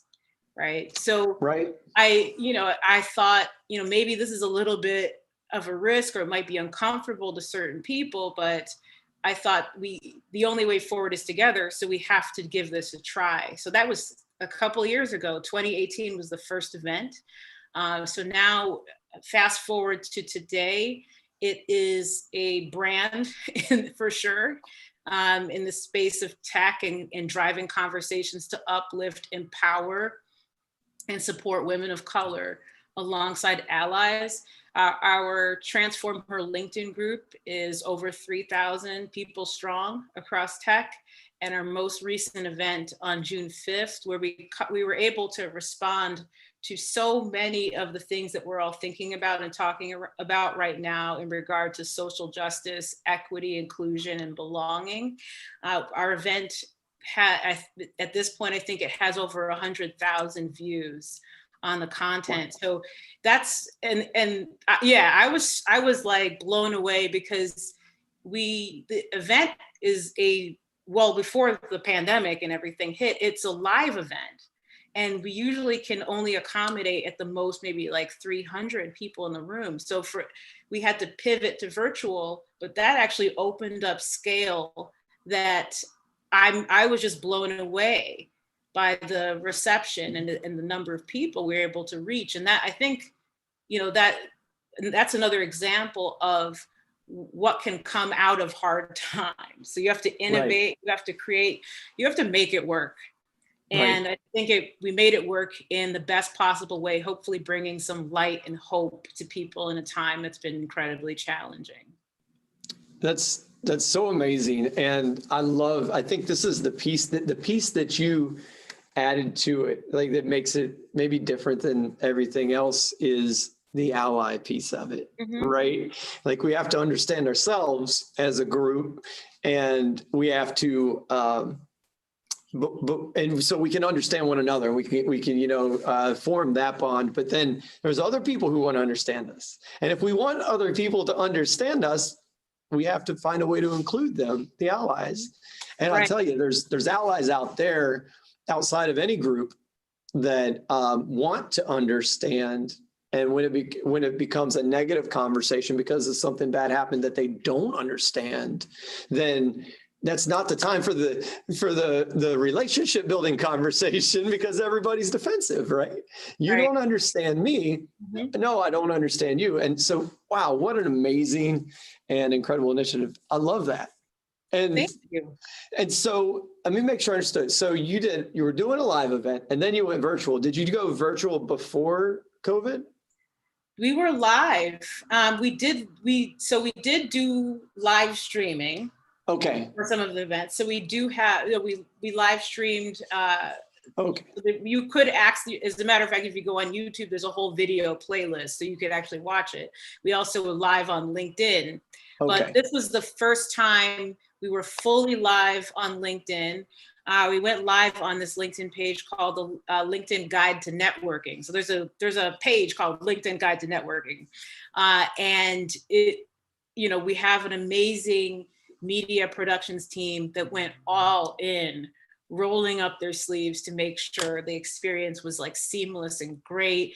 We had a dance hall reggae dance class in the middle of it. It was like, it's really a love letter, to the community. That's so cool. I really enjoy working on it. And I think it's just, the necessary conversations. We try to tap into what are in people's minds, and how do we start to create a bridge. Yeah, I got some feedback there. Sorry. Yeah. So I tried to get my LinkedIn Live. I was going to do this LinkedIn Live, but I don't meet the requirements yet. I got to step up my LinkedIn game. So, okay, I'm making a note. We gotta get you on LinkedIn Live. We gotta. If only I knew going somebody. on with that. Okay. Gotta get this goodness on LinkedIn Live. So, hey, Ty, you're involved in a lot of different things. I follow your Instagram. I give you shout outs because I see you celebrating all kinds of victories. Add Color Everywhere nominee. Tell me a little bit about that. Yes.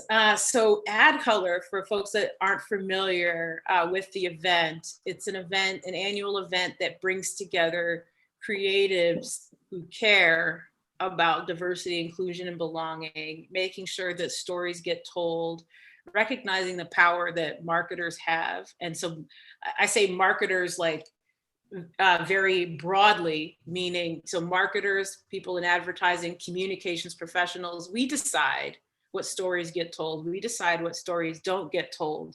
We decide the positioning. And that positioning is cultural currency that impacts people's lives, the decisions they ultimately make, what's cool, what's not cool, what to focus on. Do we even recognize we have this power? So anyway, all of that being said, Add Color brings together a community of creatives across the spaces I just talked about to have a conversation about how do we advance that. It's led by the amazing Tiffany R. Warren. The conference has been running, she's associated with Omnicom, but the conference has been running for some time now, and they have an award ceremony annually where they recognize people who are doing work to advance that cause across the industry. So I was so honored and so proud to have been nominated for the award and recognized for my work in diversity, inclusion, belonging in the tech space.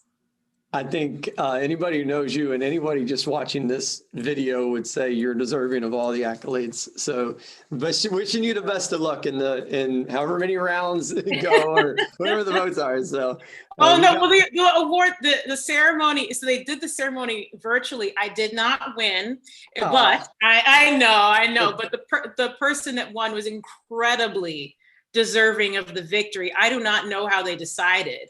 I mean, it was amazing, and it's just an honor to be nominated. Yeah, well, that's awesome. And so we're almost out of time. I know that there were a couple of websites you shared with me in our last conversation. Where can people go to get information about all the great causes that you support and that you're involved in? Definitely feel free to connect with me. So I'm happy because I love to see what's going on in the community overall. And then in terms of the sites I mentioned, opportunity.linkedin.com is going to be a great resource. Check out LinkedIn's economic graph.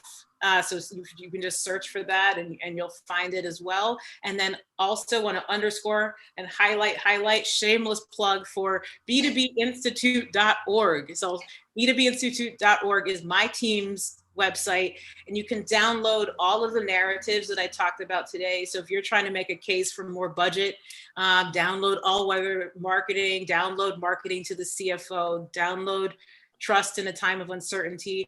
And we're actually we just recently launched a new report it's like our greatest hits of B2B trends for the contrarian marketer, which is really fun. We always talk about how things change in marketing, what's hot and what's new. This is about what you shouldn't change and what you should invest in all the time to be successful. So definitely check all of those things out. And then we've got another report dropping in November on the future of B2B decision making. So that will be really interesting. So we're still working over here trying to get all this content out the door. Well, guys like me appreciate people like you and your team and LinkedIn and all the awesome things you do to support us. I couldn't be more grateful and to call you a friend as well. So thank you so much. We'll be sure to put all those links and share them with all of the people. We'll put them in the YouTube so future people can get to it as well. So any final words you want to share with us, or Oh my gosh. Well, Joe, I just want to also just say thank you for your friendship.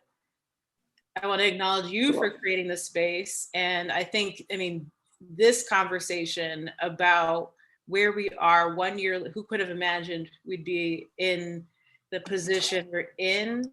But again, I think what a leader does is provide opportunities to bring hope to people, try to support people. So I want to thank you and your team for creating that space.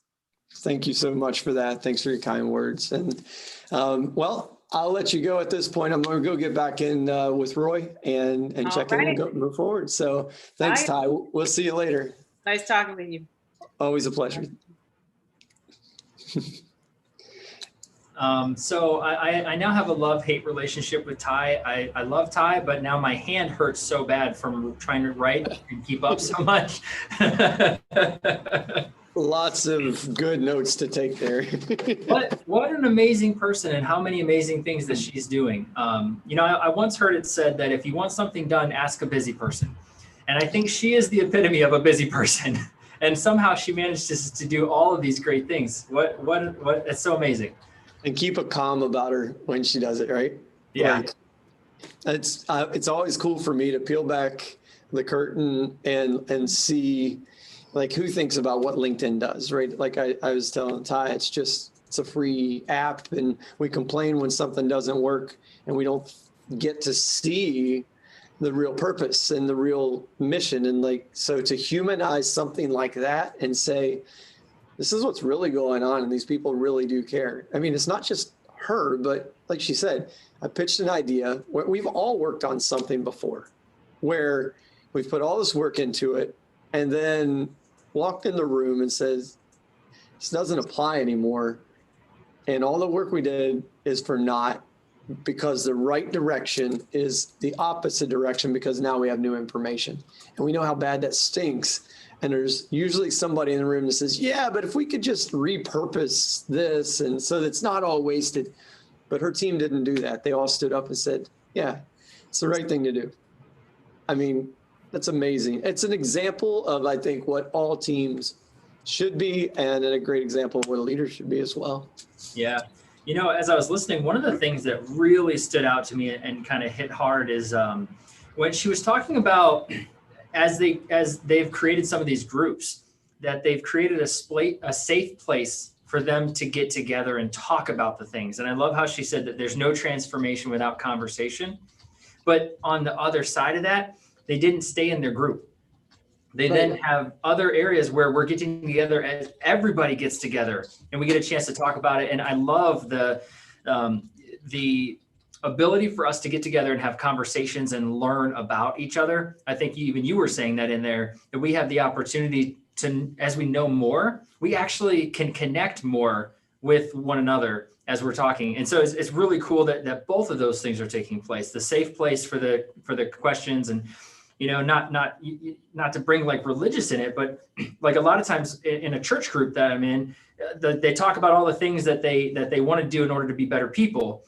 And then they go home and they maybe do something else, right? And so it doesn't really matter what environment you're in, but it just reminded me of that. Like, it is good to have the safe place. It's good to have the conversation. It's good to address the things that are going on, but then it's good to go out and get outside information. It's good to go hear from the horse's mouth what's going on and learn from that. So that way you have all the information. I mean, let's face it, there's a lot of things I've been in life, but there's a lot of things I've never been a black woman growing up in America. I can't relate, but if I could get to know some and listen, and that's like Dallas said, diversity is not just race, but that's just every multiple cultures, just understanding other cultures.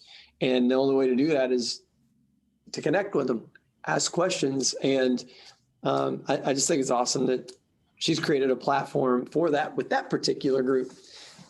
Because without information, the imagination does take over. And so we try to imagine what it's like or what it's supposed to be or whatever the thing is. And I'm just glad that she's creating spaces to share that information. It's all when I speak to people like Ty, and I think, when you're in your EO groups, you probably do this. I know this happens, not just time, just other high performers. I sometimes feel inadequate. I'm like, oh, I should be doing more because, they're doing so many great things. And it's just kind of, I don't talk down upon myself, but I definitely look at that and I'm like, man, what more could I, or should I be doing? Or am I just not being efficient, with my time? Well, I think that there's a lot of commonality between a lot of the speakers that have spoken and that are going to speak, because the effort to give back, even in the midst of uncertainty, that's a powerful thing, and I think that takes a special person. And I know I fall victim to it as well. Sometimes I think that I'm not doing enough, and then I'm reminded of the things that I am doing. But it's a great reminder to think that there are things that we could be doing. There are ways that we can be learning more, be including more people, be giving back in ways that we have the ability to give back. Like Dallas was saying, he has 2 hours back in his life because he doesn't have a commute. I work from home a lot of the time. You work from home sometimes, right? So if I'm not spending that time driving, how can I use that time to give back? And, I've been trying to help people with either just picking up the phone and calling people when I have the time to talk to them, or, maybe if I have an extra 15 minutes, I can give of myself, of my time. Whereas before I would have been stuck in traffic. Yeah. And, with the freedom or the freedom of choice to control those circumstances, you and I found ourselves in this situation, right? It's like the stock market. It's the whole concept of diversifying your portfolio, right? So if all of your eggs are in one basket and something happens, what are you going to do about it, right? Or maybe you've got your eggs in 5 baskets. If you drop one, what are you going to do? Let's go pick up another. And I think a really good example of that and of adaptation and ability to just kind of navigate.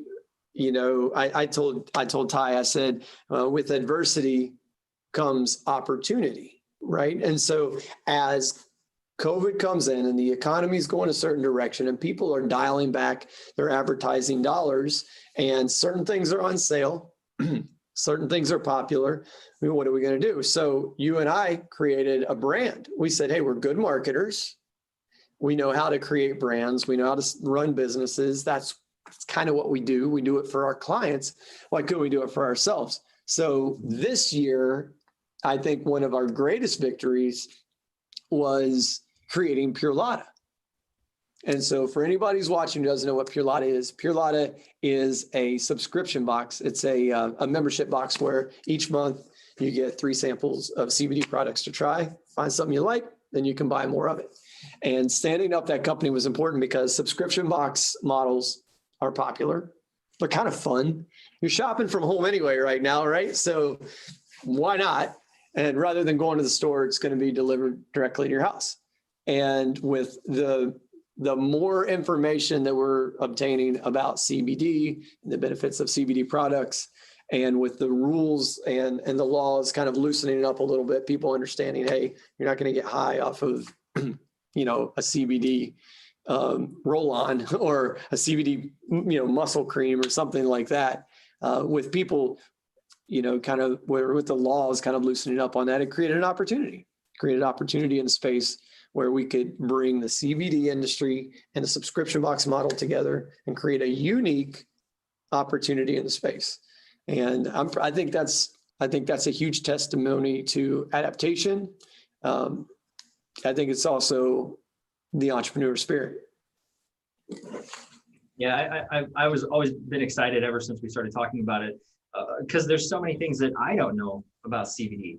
You brought CBD products to me. What was it? A year ago, as we were talking about maybe there's an opportunity to invest in this market. And when I started researching it, I found there's so many options out there, and there are so many variations, and they all cost a lot of money. And it's like, why does it cost so much money? And why can't I find like a small trial size or something like that instead of having to spend a ton of money trying to get there? And so I think that was one of the biggest things that excited me about not only creating a subscription box company, but giving samples every month, three different samples to try it out. and it's at a reasonable price point. And then if you like it, then you can buy the product, which, I mean, personally, I think is a pretty reasonable price point for buying the product too, especially compared to some that I've seen. But it's an opportunity to diversify. It's an opportunity to grow. And the other thing that I'd really love to talk to you about for a minute is personal branding. And how do you personal brand in this environment? There's a lot of people that all of a sudden got this YouTube bug. Like, I'm going to be a YouTube star. If I'm going to have to be stuck at home, I'm going to be a YouTube star. I think I drank the Kool-Aid a little bit, thinking that, I could go with a couple million followers. That'd be cool, right? And so we actually started embarking a little bit on our own personal brand journeys, and we created a lot of videos and created a lot of posts. And that was a big change for us this year. Was for me especially. Normally, I'm like head down in the computer, typing and pecking away, trying to send out 500 emails. I have to meet a quota. 500 a day. It's but that's a slow day. Yeah. So that was a fun adventure too. You mentioned that you started making some TikTok videos, which was hilarious. The fact that Jessica chimed in and was talking about it, we were rolling over here, and Ty was rolling. That was hilarious. But it's been also, fun. yeah. But we also we started YouTube channels, and we have YouTube videos dropping, which are pretty cool. For mine, it's youtube.com/Roy Browning, right? So, and I've gotten a chance to explore some new things about our attitude and our choices that we make on a daily basis. And it actually kind of comes full circle with the things we're talking about today, because of that unexpected transformational growth that we're all living in. And how are we taking ownership of our own personal growth? And so I've gotten a chance to talk about that. And that's been a lot of fun. I've got to really flex my creative muscles a little bit and make some videos and use some of my photography and stuff like that. And, how do you feel about your personal brand journey as it's been over the last? I think it's funny, because where we came from on this whole idea of personal brand was, it wasn't the idea to create a personal brand. The idea was to go out and share with the world our experience, right? If I've experienced, if I made a mistake along my journey as an entrepreneur or a business leader or a marketing guy, or even a family man or a hunter, whatever, the obligation, I guess, to share that experience with others so they don't have to make the same mistake, right? And then that was the initiative. The initiative was to share our experience, because let's face it, when we're gone, our knowledge, our experience, everything that we've encountered in life goes with us unless we share it with others. And that was my movement this year, and that was when I come into 2020. So what I'm going to do. I'm going to get out there. I'm going to hit the stages and share my experience. Not that I have all the answers, but if I can share what I've experienced, receive feedback from others, and just kind of go down that road with it. Well, what a year to choose to be a public speaker. The same year that all the public speaking events go away. And I think that's why this event here today is so important to me, is that we're not going to get knocked down. We're not going to give up. We're not going to scratch the whole thing, which we wanted to do. At some moments, we're like, what are we going to do?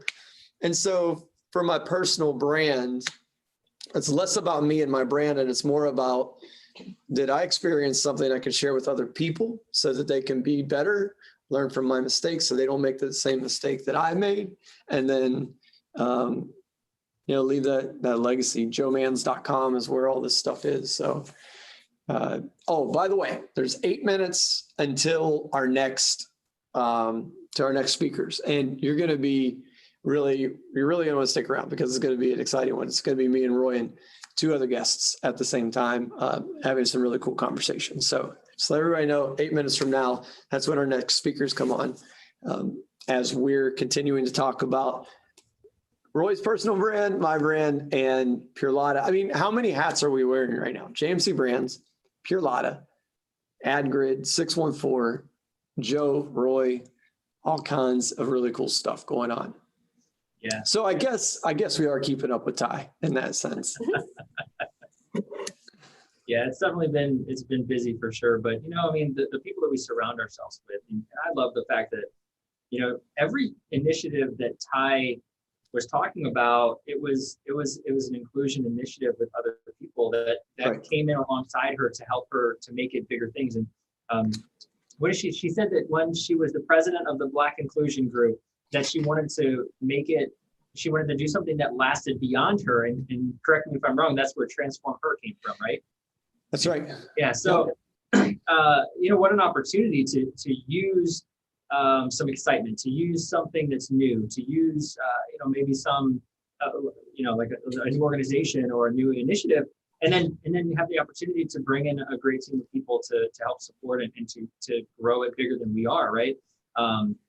Like, for example, with JMC Brands, with our agency partnerships and our affiliates, right? We talked about them a lot last year, and we still, to this day, very much love our affiliates and our agency partners. We have the opportunity to provide a service for them that is I like to use the term that I really feel a lot of satisfaction when I make other people look good. I think I care a lot more about making other people look good than me look good. And I kind of take that to all the things that I do. It's like, how can I work my hardest to make somebody else look good in doing this? And I mean, that's the selfless service mentality. Like, that is the service mentality. It's one of our core values. It's who we are. It's in our DNA. I mean, as a Christian, that's something we want to do, is serve other people as leaders, as people of integrity with character. We want to serve other people. So it's no surprise to me that making other people look good is important. I mean, but I think that comes down to a fundamental thing that I learned when I was just a teenager, right? Like, if I can make my boss look good, then I've done my job, because it's not about what I can do for the company, because I know he's going to be in the room or she's going to be in the room making bigger, better decisions for the benefit of the team. So my job is to serve my boss so that my boss can serve us. And that goes back to one of your favorite quotes by Zig Ziglar, right? And that is, if that you can help enough, you'll. How does it go? If you help another people, you can have. I got you. Yeah, you got it. Somebody tag Zig's son in this, or Zig Ziglar Corporation. But you can have everything in life you want if you just help enough other people get what they want. Exactly. I love that quote, man. It's just so. All right, let me break this down. Sorry about slamming the pen down. I just get excited. We still got 4 minutes. Hey, by the way, put questions and comments. If you're watching, put questions and comments in here. We'll give you feedback. We've got people throwing notes at me, asking so we can answer questions. Anyway, you can have everything in life you want if you just help enough other people get what they want. And when I first heard that, I thought, what a selfish thing to say. Because, like, I'm only doing this so I can get something out of it.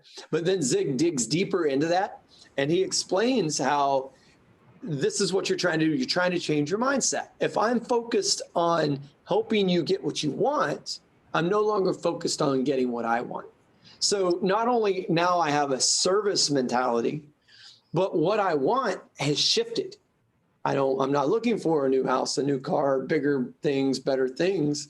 I'm looking at service. And so when all those things I wanted before kind of go away, whatever I have has a certain different value in terms of gratitude. I'm so grateful for the things I have because I wasn't even looking for them. And when they show up, it's a blessing. And the gratitude that you get from the people you serve. And then the recognition that comes when people look at you and say, all that dude wants to do is help other people win. That people recognize that. They know if you're doing something to get something in return, or you're doing it because you want to serve somebody. And that's why that particular quote is so important to me. I heard it first when I was like 16 years old, maybe 17. I was 16, 17 years old when I heard that quote. And it really changed my life. It is a mantra that I try to live by. I fail sometimes, but I try. Our good friend John Maxwell, tells us all about failure and and how to handle that. Right. Failing Forward, great book that we both read, talks all about that. And that just because you fail at something doesn't mean you are a failure. What's interesting is that I could almost change our words here and change them to unexpected, selfless transformational growth. Every single person we've talked to has talked about how they're using their unexpected times in 2020 to help other people. And that they've all experienced different things, and some tragedies and some exciting things, but every single one of them. And I'm very thankful to be friends with these people and to have an opportunity to have them here. And I'm hoping that we can share with other people as well, that the more that we focus on ourselves, the less far ahead that we end up getting, and I think that we're seeing that in Brad and how he's spreading his message. We're seeing that with Ty and how all of the selfless things that she's doing, her network is expanding exponentially every time these things take off, but that's not why she's doing them. She's doing them truly to help other people. And just what a great way if we could all just live that way. Like Brian was saying, empathy first. And how can I help? It's very uplifting. It's motivating in this time, even when this time's, kind of a question mark.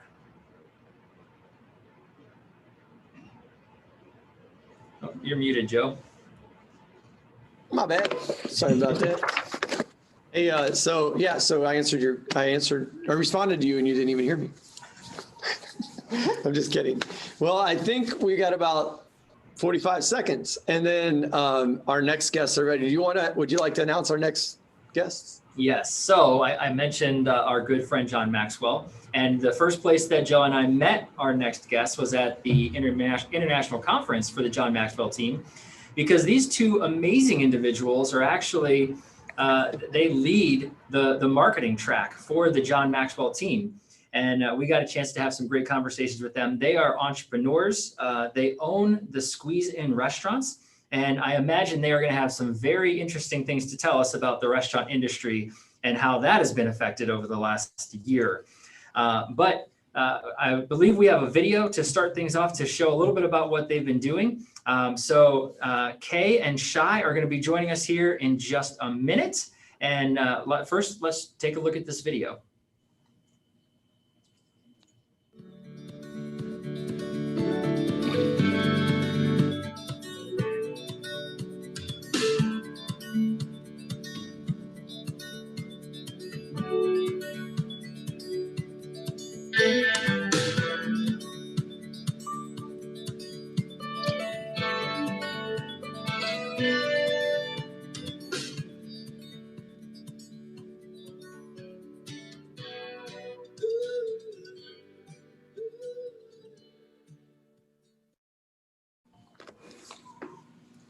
All right. Let's see. Here they come. Here they come.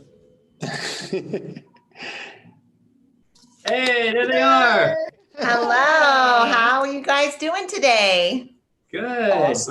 Awesome. How are you all?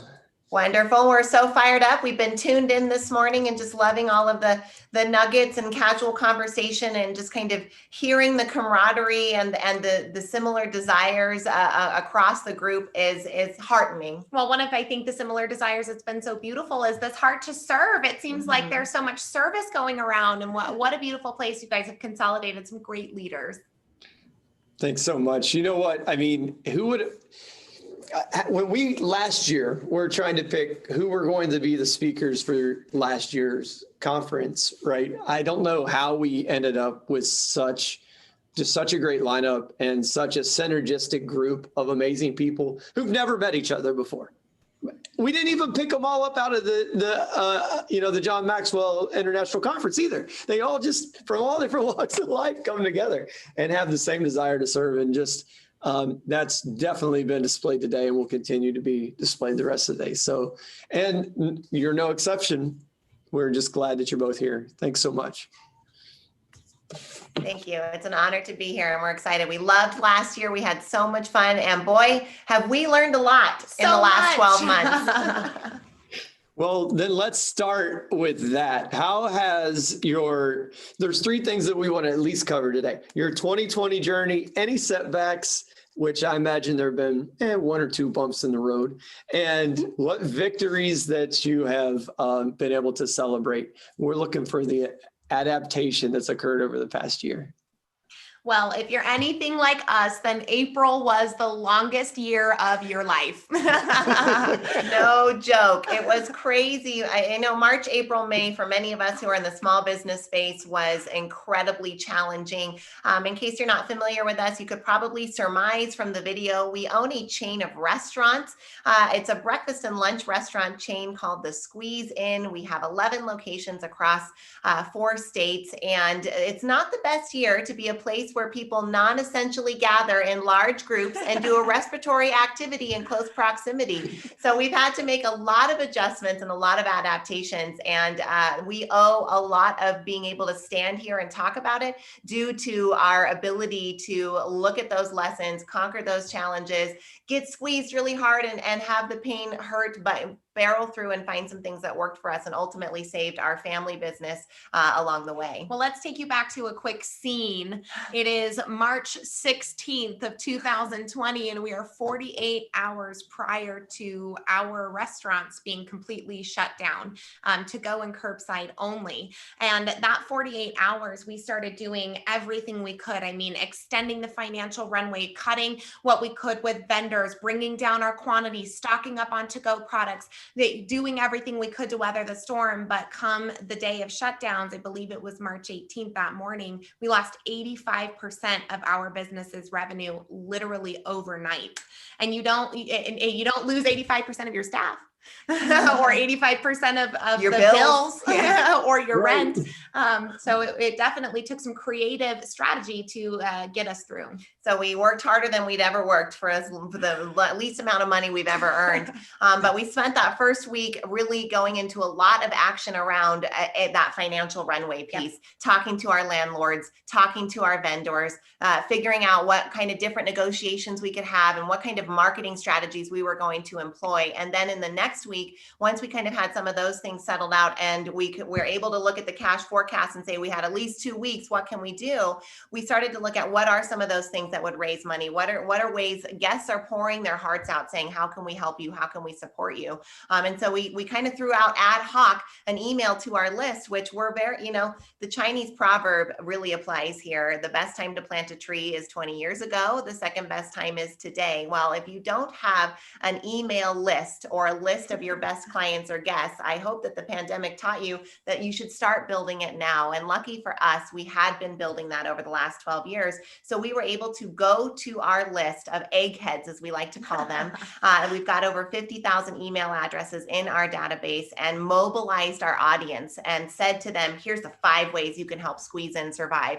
We know that we've got to serve 47 meals out of each location each day in order to break even. We're not trying to make money. Nope. We're not trying to we all survival mode. Yeah, we all cut off our salaries. We just want to keep the doors open and keep our best staff employed. 47 meals. So we mobilized around a specific number that the community really started to rally around. We told them they could buy gift cards. We told them they could order to go. And then we had this other option on there that we were like, hey, if somebody wants to buy a hot meal for a hospital worker in our community, we'll make it at our restaurant and we'll deliver it. It benefits us, it benefits the hospital worker, and it benefits the community member who wants to support our organization and their community at large. And so we kind of threw that out there to our guests, and the response we started to get was pretty overwhelming. So we collected enough to feed 130 hospital workers just off of this one email we kind of threw at the wall. And we were like, man, could we lean in here? We've got this 2 weeks to figure out how do we keep our best employees employed? What can we do? So Shila and I organized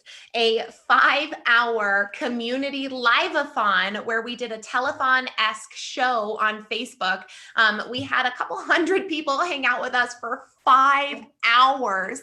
And we presented, we showed videos from community members who submitted talents. We had everything from Elvis impersonators to dog videos.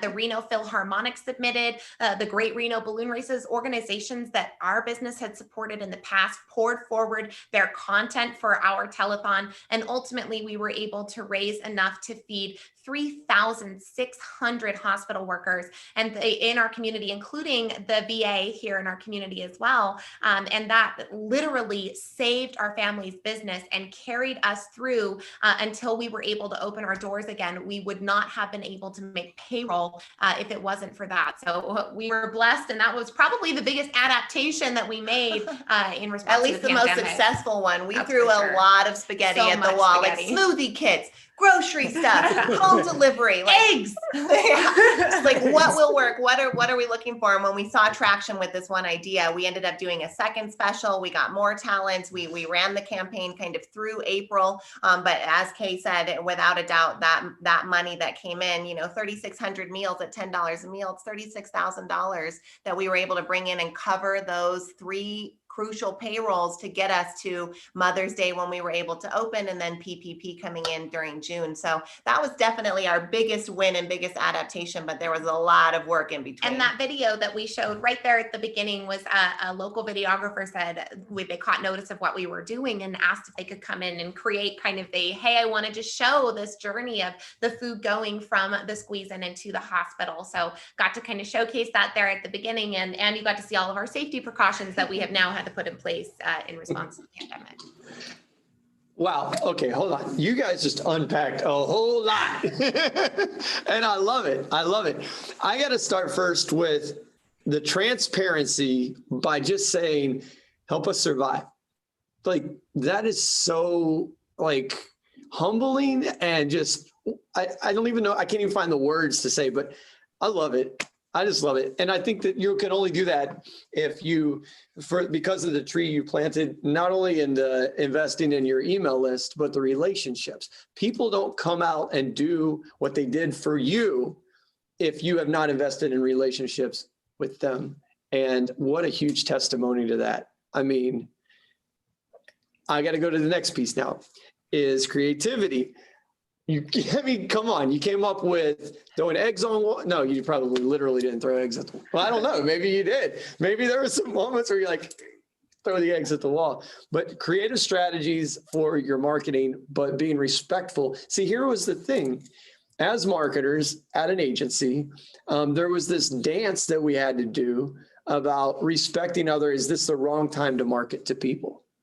Like, oh, I don't want to talk about it because everybody's feeling a pinch right now, and it's somehow disrespectful or just insensitive to ask people for money. But when you're in a position to help people by asking for the support, like the hospital workers, it's like you found a way to create a win-win-win-win, right? And that's amazing. So I applaud you for that. And then the next piece is how bold you have to be to just try a bunch of stuff until something works. Now, that's a Maxwell principle, right? Don't be afraid of failure. It's going to happen. Try a bunch of stuff until something happens. So I had to say my piece, Roy. I'm sorry. I just had to jump in and take over for a minute. No, it's okay. I'm still in awe. So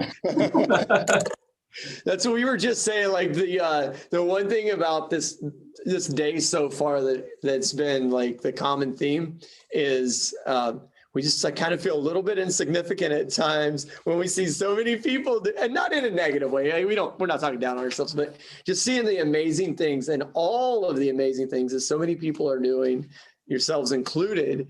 And we're like, man, we should probably be doing more. Well, let's go do. Well, believe me, this afternoon we'll come up with something else we got to do. So that's amazing. Roy, you got anything to add to that or question? I'm in awe. Well. Obviously, the old adage of we've always done it this way never even seemed to cross your mind. I heard somebody say one time that how did they say it? It was, why do you want to go back to normal when normal got you to where you are now? And our good friend John Maxwell always says that, what got you here isn't going to get you there. And obviously you guys live that principle. I'm kind of curious though, what was that day like when they said that the restaurants had to close and that you couldn't have anybody in there? How did that day unfold for you guys? Well, first off, we are incredibly lucky to be in a very healthy partnership with one another, where we can turn to each other and go, Yeah. what are we going to do? And then, yeah, exactly. Yeah. And then, we can pick each other up and put on a brave face and turn around and have a cohesive conversation with our team. There is the way we've always done it never even crossed our mind, because when you're in survival mode, you do what it takes. And you can't allow, when you're a leader, the people around you on your team to get spooked by your emotional reaction. And so being able to do that with each other, to totally melt, like, first off, we were like, oh my God, we're going to lose everything. And we're like, no, we're fighters. We'll scrap. We will do whatever it takes to make it happen. And then picked one another up, came up with our plan, and then worked with our team to implement it. I mean, luckily we're well familiarized with scrapper mode. It's been definitely the name of our family business. And so, not that it felt good to go back to that mode of just like, you got to make it work no matter what, but we've been there and we know that it takes a lot of action. It takes that kind of resolve.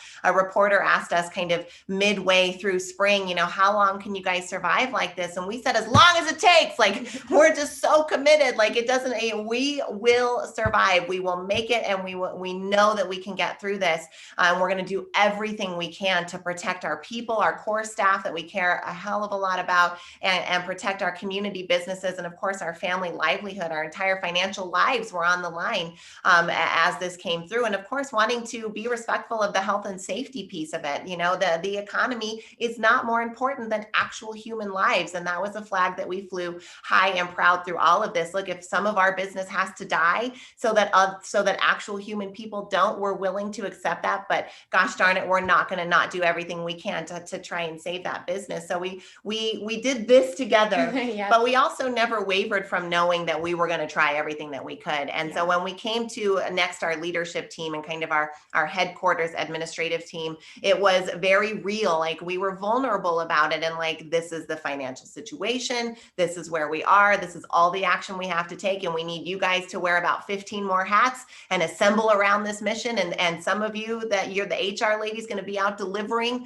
food on Sundays, because we're going to do delivery now. We're going to figure it out. But they love us, and they love this organization and the team members that they serve so much that they were in. So we had to balance this kind of being real and authentic about it's dire. And one of the ways that we did that was through using what we like to call the facts and truth model. So we would talk a lot about, here's the facts. The facts are we run out of money in 10 days. The facts are that our 85% drop in revenue just happened. The facts are that we've got $50,000 owed to US Foods that we don't have money for right now. The fact is that some of our landlords are saying that rent is still due. Those are all the facts. But the truth is that this team is capable to persevere through this. And the truth is that we have a guest base that wants to support us. And the truth is we can figure this out. And so we did this facts and truth with them, where we were able to dance that line of like solidarity with authenticity and vulnerability about where we were, but what we knew ultimately what that truth was going to be. So we implemented daily circle ups at like 7 a.m.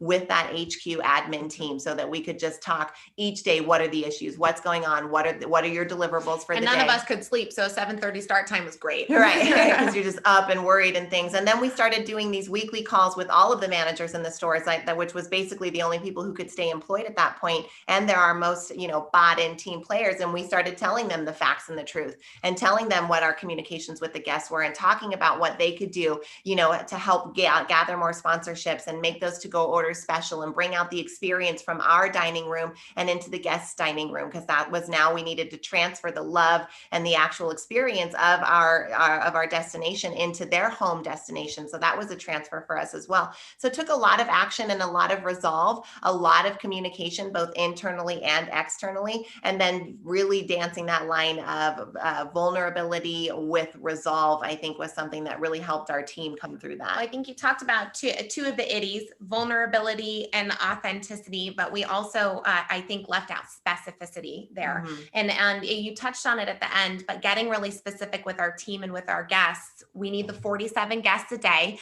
And with our team, letting them know, you guys need those 47 guests a day too. And so they stepped up so big on social media Shila in gathering their groups of people. We created this like army of folks who everyone was rallying around this cry of like, if we could just get these 47 people in, we will be able to survive and keep the doors open through the shutdowns. We didn't hit it every day, but every day that it did happen was a celebration for the team. I mean, they really leaned in, and that specificity allowed little wins to turn into massive victories, because in the time of a crisis, you need little wins because it feels like everything is so dire. So wanted to get that last itty. Glad you did. I love that. I wrote down the itties. I wrote down facts and truth. So we're learning. We're just taking notes. You guys keep going. We're just taking notes over here. I didn't realize that this was a masterclass for entrepreneurship, but if you guys want to keep laying down those value bombs. I feel like we went through a crash course in entrepreneurship. Yeah, we lived a lot of business life in the last 6 months. Right. Yeah. Well, Woodrow Wilson, whatever. I'm terrible. I need a fact checker like sitting right next to me. Some guy who was popular. I think it was FDR. He said that smooth sails never make good sailors. And you guys are expert sailors at this point. That's pretty awesome. And it's everybody that we've talked to so far is talking about the trials and tribulations that have led them to where they are, and then how they've grown through that and how much further ahead they are today because of it. It's very inspiring to know. I think that's one of the things that maybe kind of keep us down a little bit sometimes, is that we don't know what the future is going to hold. And so because we don't know that, as entrepreneurs and as leaders, we're the cheap hope givers. And if we don't have hope, how do we give that hope to our team when we don't know what's going to happen? And so, these kind of conversations help us remember that, moments matter, but moments pass. And we've gotten through this, and we're in a different position today maybe than we were before. There are still a lot of people that are struggling. I don't want to make that any less than it is, but obviously there is hope. There's always hope that the future, as it might be different, but it's still going to be good. And I love that, I feel like this message is coming out from you guys here very strongly. I'm very lifted up by that.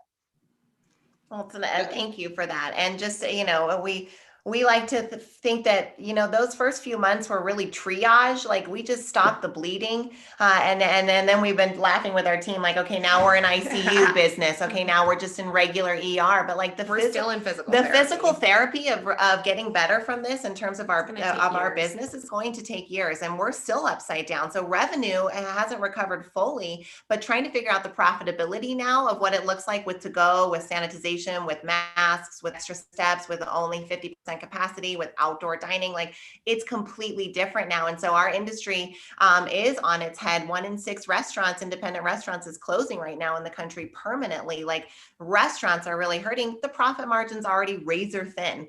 So if you don't have that resolve and you don't have the passion and the love for that, what the heck are you doing in the industry anyways? But it can really be hard to see that long-term future success. And so that's definitely where we are in physical therapy right now. Metaphorically speaking, with the business, is making changes and adjustments. Still, we're adapting. We just rolled out our greatest hits menu. So one of the things that the Squeeze In is famous for is this big long menu with dozens and dozens of omelets and options and things, and all of those are still available. But now when a guest sits down, the very first menu they interact with is what we call the greatest hits menu, right? It's our best sellers. It's the things that are least amount modified, that are easiest for the kitchen. So finding ways that we can turn some dials. Even now we're having to adapt. And for as much success as we've had, we've definitely had some misses and some failures along the way as well, through this whole pandemic and through this year, that we would love to share, just because we don't want the audience to think that it was all celebration and win through the crisis, because it definitely wasn't. Well, we definitely didn't make it through unscathed, if you will.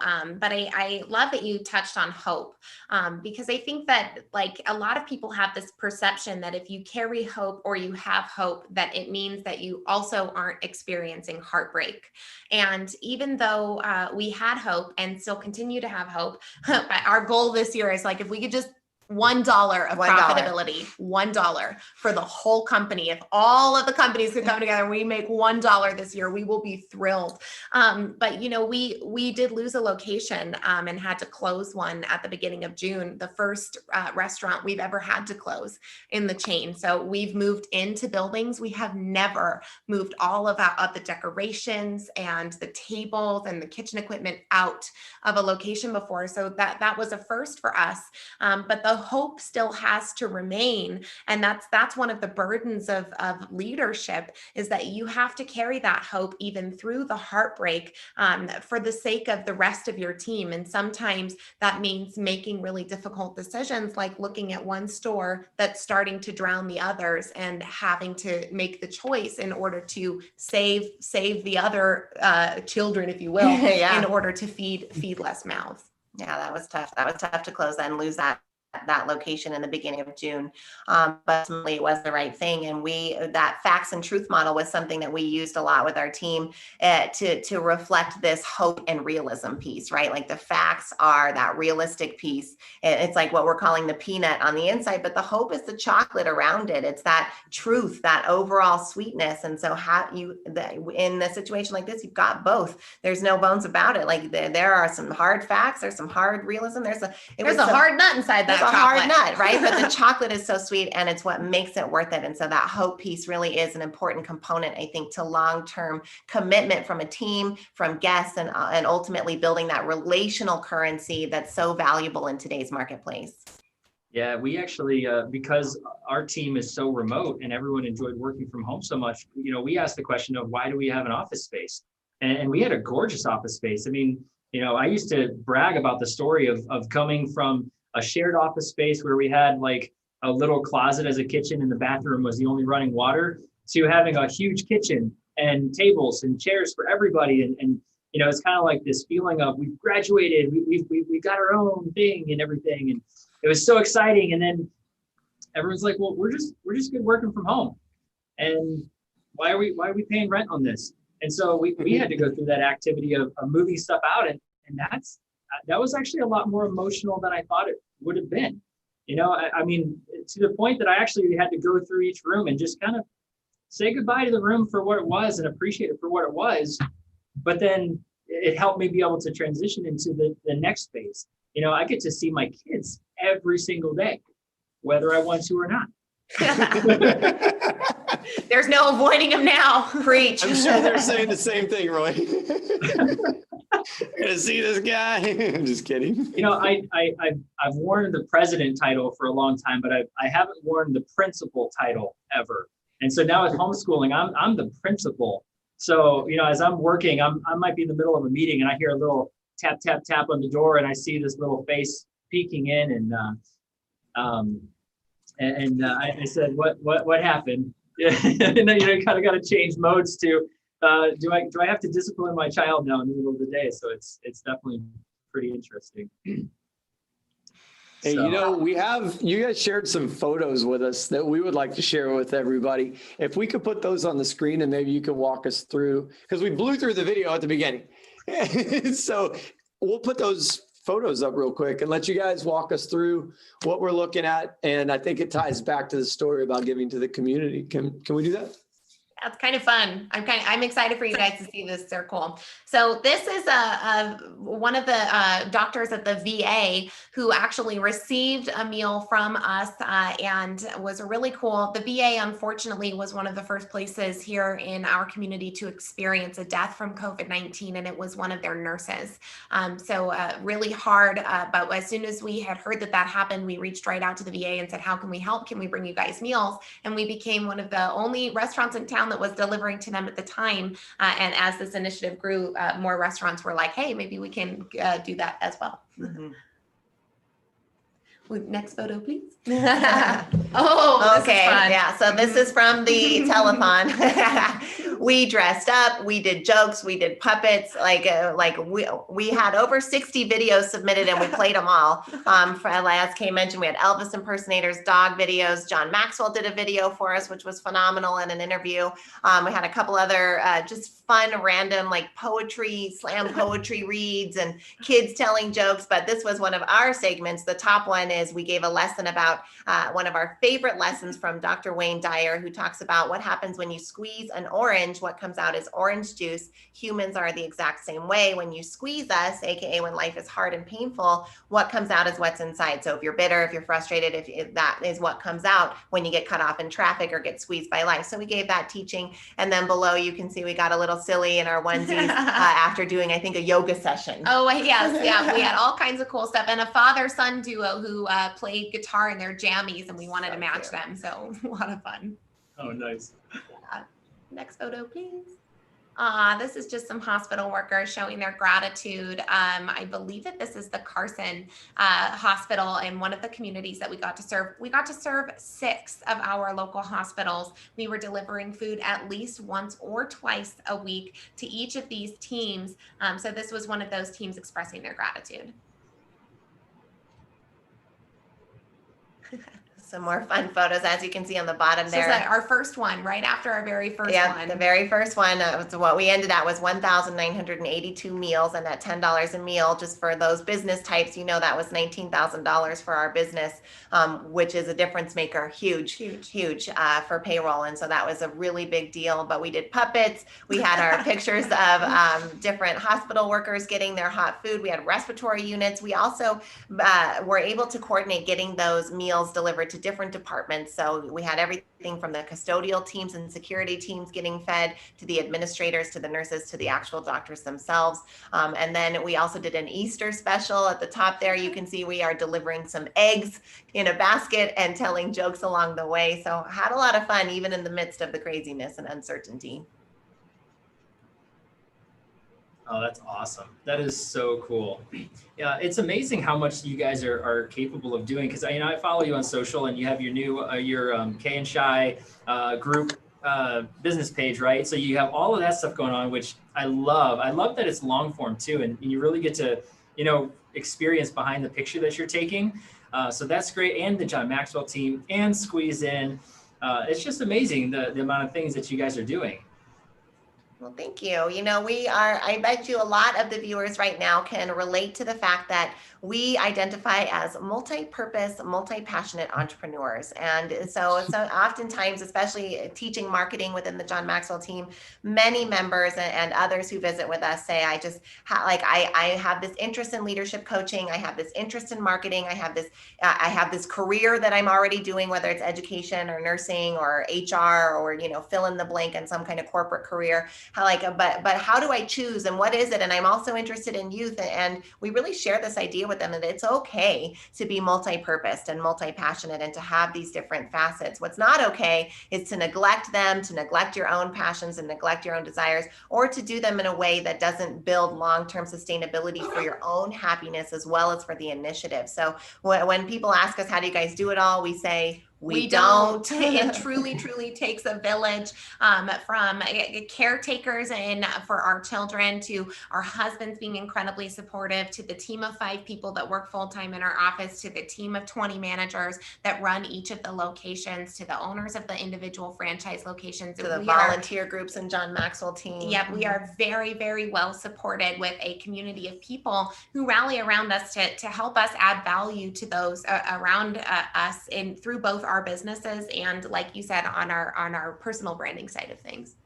And somehow you still find time to hang out with us for a half hour. I love it. It's amazing. I wouldn't miss it. Wouldn't miss it for the world. We'd be in Cleveland if it wasn't a pandemic. Well, I'm in Florida now, so we may move it to Florida next year. We love Florida. I'm just throwing it out there. I'm just throwing it out there. We'll hit the beach afterwards. Hey, ladies, our time is up today, but we're so grateful. We can't say that enough, how grateful we are that you guys took the time, shared your experience with us and everybody who's tuned in. I know we've already got some value out of this. I know other people will. We're going to continue to share this content throughout the year. And so hopefully we'll see you in person at an IMC soon, one of these days when things open back up. But we're looking forward to it. Absolutely. Thank you guys so much for having us. It's been our definite pleasure to be here today. We're with you on that. Thank you all so much. Wow, Roy. So again, I don't know how people do it. They got amazing people. They got amazing attitudes, amazing businesses. I think the key takeaway for me was just try stuff. Come up with crazy ideas, give them a go, and until you find something that works. Yeah. I really like their analogy of triage to ICU to rehabilitation. You know, I think it's a great visual representation of the things that we're going through. And it is really cool too when you have a partnership that you can rely, like we do, where you can count on each other, that you can be in the stages of grief together. But like they said, the nut in the middle, but the chocolate still, you can still have chocolate around it. You can still have hope. You can still know that good things are going on. And, you know, I know that the next speaker that's coming on, his story is kind of amazing. And I don't want to, I've said this like 10 times. I'm not going to give away the secret, right? I'm not going to give away the secret, but that's okay. Hey, before we get to our next speaker, I think we got a couple minutes, but I do want to say this. At the risk of sounding like an infomercial, I just got to say it, that when you know, Kay and Shila talk about the people we're surrounded by great people. Every one of our team members is working on this event today. And the infomercial part is the support from ETC Tech. I mean, you had mentioned in the conversation with Kay and Shila that without the office in Cleveland, you know, the work remote thing. So ETC has allowed you to come to their space and set up and work there. They're even the owner of ETC is actually running the hardware and software on that end as just a service to us and this initiative. So we're grateful to Emerson. We're grateful to ETC and laptops. But seriously though, ETC has got some really cool, Roy, you know all about what their thing is that I can't even put into words. So yeah, you know, ETC is, they are a IT provider. They have managed service and they also have hardware as a service. We've actually used ETC for, the entire time that we've been in business, actually, from buying hardware to supporting the hardware and making sure that it's always up and running. One of their big priorities is having zero unplanned downtime. And so it's the way that they go about projects to make sure that everything is ready to go before they get on site and everything's prepared and stuff. The really cool thing they're doing actually right now is they're launching a YouTube channel called ETC Productivity Hacks. And so just as a value to us, they're actually showing us in 60 seconds ways that we can use our computers better and use them faster. So for example, I know that there's a video coming up soon about how you can drag windows around the screen and have them lock into place. So where they're at right now, if you go to etctech.net and scroll down the page to the bottom in their footer, there's a YouTube link and it'll take you straight there. And they have their teaser video up there about what's coming. And then the other videos, actually, I believe that they're coming here really soon. They're going to start the productivity hacks, I think like this week even. Awesome. So now everybody knows everything they need to know about ETC Tech, except for the phone number or the email, or what's the website? etctech.com? etctech.net. etctech.net. Yeah. All right. So go there if you need IT services, because they really are amazing. Not only amazing company, but amazing people. So, all right. We're ready for our next guest. Up next is a good friend of mine. I say that about everybody because all of these speakers are good friends of mine. The author of The End of Marketing, public speaker, founder of Outlaw Masks, my buddy Carlos Gil. What's up, man? How's it going? What's going on, Joe? I feel like I haven't spoke to you since yesterday, man. Man, so I was going to say maybe bring Reggie on here later when we start talking about Outlaw. But I know he's watching. I was about to say, like, I was so inspired hearing your last two speakers and reminded me of Reggie and I, just because, like, in these times, man, having a tag team partner, having a co-founder just to kind of lean on in good days and in bad days it's really helped me get through kind of dark period of my career, if you will. Yeah. So I was just listening to their story, man. I was getting jazzed up, and I know Reggie's watching somewhere, I think on YouTube. So if there's an opportunity for him to jump in, I guess tell me if I can message him real quick. Yeah, forward him the info, and I'll have Devin put him in the queue. And then when we get to the Outlaw Mask segment, then we'll bring Reggie in. Cool. So Reggie, if you're watching, I'm about to send you a Zoom link, my man. That's what we do. We just flow with it, right? Well, I mean, Carlos, seriously, man, that's been the mantra all day long is, and the whole purpose of this event today was just to have real conversations with people. I mean, it's one thing to be up on a stage and in a suit or dressed up and presentations and, just spitting all these facts and knowledge. But when we look at those people on that stage and we're like we almost revere them because of the experience and the knowledge that they have to share, but they're still people. Right. And when it hits the fan and the entire world is affected by whatever's going on, those people are affected too. And so we said, well, let's bring those people off the stage into a real conversation environment. Let's talk about it. Let's talk about, and I'm going to get to the point in a minute, but let's talk about what the journey's been like. Let's talk about what adversities we've faced. Let's talk about victories we've celebrated and how we've adapted to get there. So my first thing is going to be about the book. The last time you stood on our stage, it was almost like a year and a week ago. I think I got I got the notification. That was a marathon week for me that started in Cleveland, took me to Seattle, and ended up in I think it was Charlotte. Yeah. So, and that was the launch of your book tour. It was. You launched your book at our event. We've got special copies with our logo on it and everything. And then we were excited because I know you started to book some global events at that point. What did that, right after our event, before, I guess, leading up to, so we could set the stages, leading up to let's say February, what did that look like for you? I would say, first of all, to anyone that has launched a product, a business, anyone that's tasted any victories or wins, savor that moment, because you don't know if that's going to be the last time that you ever celebrate that win. Fortunately, my book came out at the end of last year in October, and I had like a good 6 months of a promotional time, but that was it. I was just reading a tweet that really touched me yesterday from a colleague of mine who's also a speaker and also an author. Her book came out the week before COVID shut the world down in March. And that's tough. My heart really goes out to her because I know that it's a special occasion when you launch a book, and there's so much that goes into not just the process of writing, but the process of setting things up for when your book goes to market, such as speaking engagements and podcasts and appearances and things like that. So, again, I say this because, I'm currently in a very similar phase, if you will, where I've launched a new business in the last 6 months. We have some great sales days. We have some days where we have videos that go viral on TikTok. And I kind of have to ground myself and remind myself that not every day is going to be a win. Not every day we're going to be jumping for joy because, the NBA players are wearing our masks, So it was the first 6 months, I'd say, of promoting into marketing was everything that you hope for it to be, right? Starting off by speaking at a big conference like yours, having a conference, buying 300 books, doing a book signing. It happened very fast is what I would say looking back.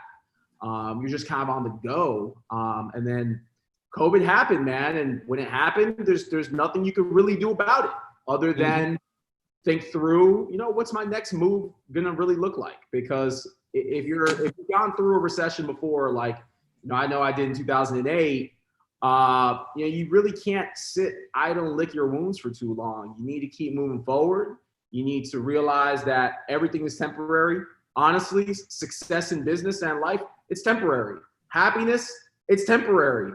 Same thing happens with downfalls and with, downtimes when you don't necessarily see yourself on top. That's temporary too. Mm-hmm. Yeah, no, that's true, man. And like you were like at the peak there. You'd spent your entire career up to that point. Well, this is what's interesting about your story, and this is how I know.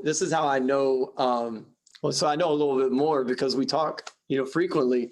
But I saw what happened, man. Like you'd been through this. You've been through this before, through the recession back, in 8, 9, 10, and but man, you had something wait for it this time. And I think it's in the book. That's what's crazy about it. That's like, What's real crazy, and sorry to interrupt, Joe. Yeah, go ahead. What's insane, I was just thinking about this the last couple of days. So much of what is in the end of marketing. Yeah. It was almost like, in a way, I had like a crystal ball to predict marketing going forward. And I'll give you a couple of examples. There's this video going viral all around the internet. This guy, Dogface, that was skateboarding with ocean spray. Have you seen the video? Yeah, you've probably been under a rock if you haven't seen the video by this point. But that's a perfect example of a brand being humanized by an individual. Yeah. Right? You have a person that goes viral. The person goes viral, but what are we talking about in the video? You're talking about ocean spray because ocean spray is recognizable. If Ocean Spray tried to produce that same video and put it on their corporate channels, the video would have flopped and we wouldn't even be talking about it. That's one. Two, you look at what McDonald's is doing. They recently had Travis Scott be a pitch man. They now have J Balvin be a pitch man for their company. And what they're doing is interesting. They're like incorporating these artist brands into their brand. Right. Music, altering the logo, using their colorways in order to make new creative. So again, brands now are realizing that you have to align with people to put a human face and voice on your brand. And that's really the premise of the end of marketing. And, I'm actually now working on my second book. So I'll let you in on that. It's going to be out in August of 2021. And, think of the follow-up to the end of marketing being the double CD, the sequel, right? I'm writing a book that's going to resonate with not just a marketing audience, but corporate communications audience, because we know that in these times of crisis, marketing and sales kind of gets looked at as an afterthought. Crisis communications is a priority, but at the same time, you've got marketers that work within brands are still trying to justify their jobs. They're still trying to come up with ideas. Right. And that's something that I hold near and dear to me, coming from the brand marketing world, is being able to give insight to marketers that's going to keep them in business and employed, and more importantly, help their company keep moving forward. How much of what's in the next book came out of the past 12 months?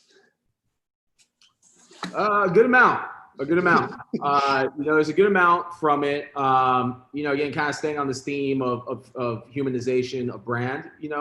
There's content that I write about our next speaker, Mr. Ja Rule, the work that he's doing with Icon. There's a lot in terms of how brands can be more empathetic in these times, especially, COVID aside for a moment. But, when you talk about, racial injustice and social injustice issues in this country, Black Lives Matter, you talk about equality, LGBTQ, marketing, like I said and wrote in the book, as we know it, has been dead for a while. So if you're going to play in this digital sandbox, whether you're a personal brand like myself, yourself, or you're a corporate brand, the objective of using these mediums is to connect with people on a human level. Right. And, I'll share an example with you. Outlaw Masks, the brand that my brother-in-law and co-founder, Reggie and I have been growing. We've been tapping into TikTok. We've been going hard on TikTok because we realized that when you create content that you can overlay music on top of, now you can make your own music video. And when you really think of the power of music, and I know I don't want to steal thunder, I'm sure Ja has quite a bit to say about that. When you tap into the power of music, what you're really doing is you're tapping into psychology. Yep. You're evoking emotion out of people, and you're really able to take content that otherwise no one would probably care about and take it to another level, because now you're really tugging at people's heartstrings. Right. Yeah, I think that is so true. I'm trying not to go too far down the TikTok road, because I really want to talk to you and Reggie about that in depth in Outlaw Mask. But talking about the music piece of it, I think is so important. I think that it allows you to, at the risk of sounding too commercialized, but to capitalize on the emotion that the music invokes, right? Mm-hmm. So if you've got a song that's gonna, that's celebratory in nature, and you put your brand associated with that song and make that video, then now it's in context of celebrating. And if it's something that's, trying to sell flowers, right? The audio track in the background, right. Or if you're trying to sell wedding rings or whatever. So yeah, man, there's so much to the psychology of music that plays into marketing that that's what makes TikTok a game changer, I think. Indeed. Yep. So go ahead. Just so you know, Reggie's trying to join us on here. So is there an ID for this? Yeah. So I tell you what, Devin, send Carlos the information in the Zoom chat. Okay. All right. We got it coming your way, brother. So I did one of these a couple of weeks ago, and I made the mistake of tweeting out the link to Zoom, and all of a sudden it was chaotic. People jumping in from all sorts of places in the world, saying inappropriate things. It was just crazy. Yeah, so we got that. That's why we're doing it this way.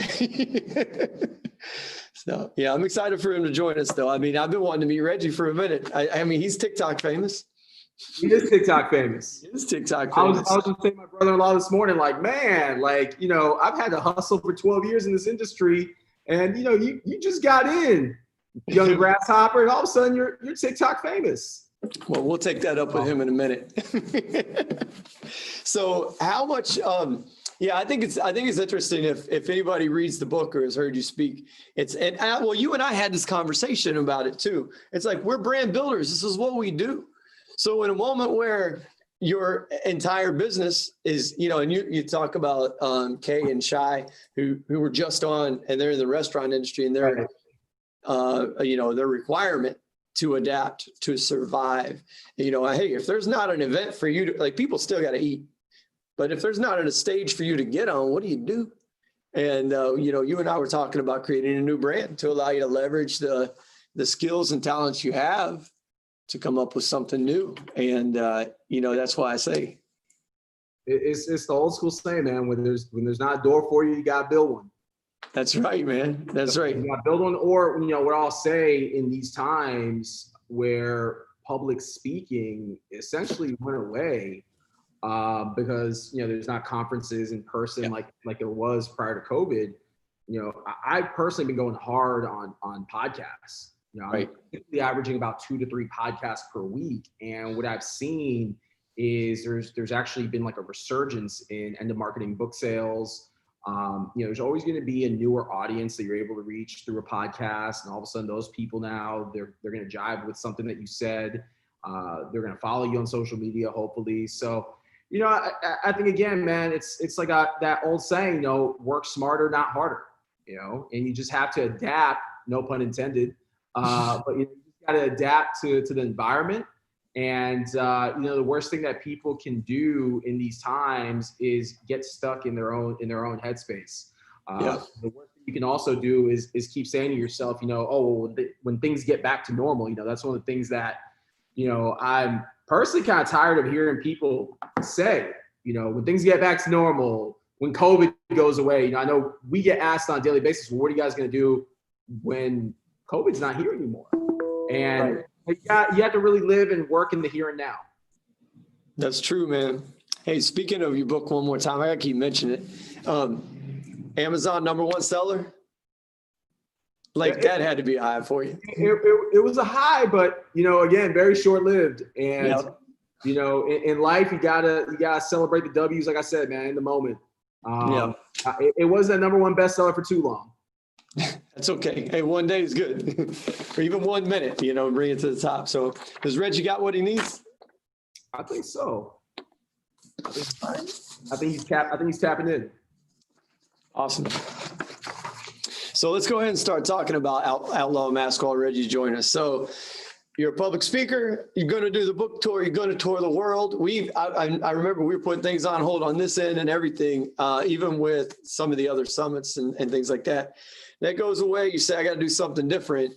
And you found, now here's what's interesting. So Outlaw Masks is in response to the pandemic. And here's what's interesting. This is I guess the ethical question people say, when is too soon? You're capitalizing on people's, problems, et cetera. I look at it the other way. Like for me as a marketer, my thing is this: I want to connect people who have a problem with people who have a solution. That's what I want to do. We deliver the message to connect the person who can solve the problem with the person who has the problem. And sometimes you got to create the solution as well as the communication. And I look at what you did, and that's what I see. So why don't you just tell everybody a little bit about Outlaw Masks? So I'll share with you a little bit of backstory while my brother-in-law, Reggie, jumps on. In a matter of a week, I went from not really knowing much about COVID and what coronavirus was to completely uprooting my life and my family's life and going to North Carolina.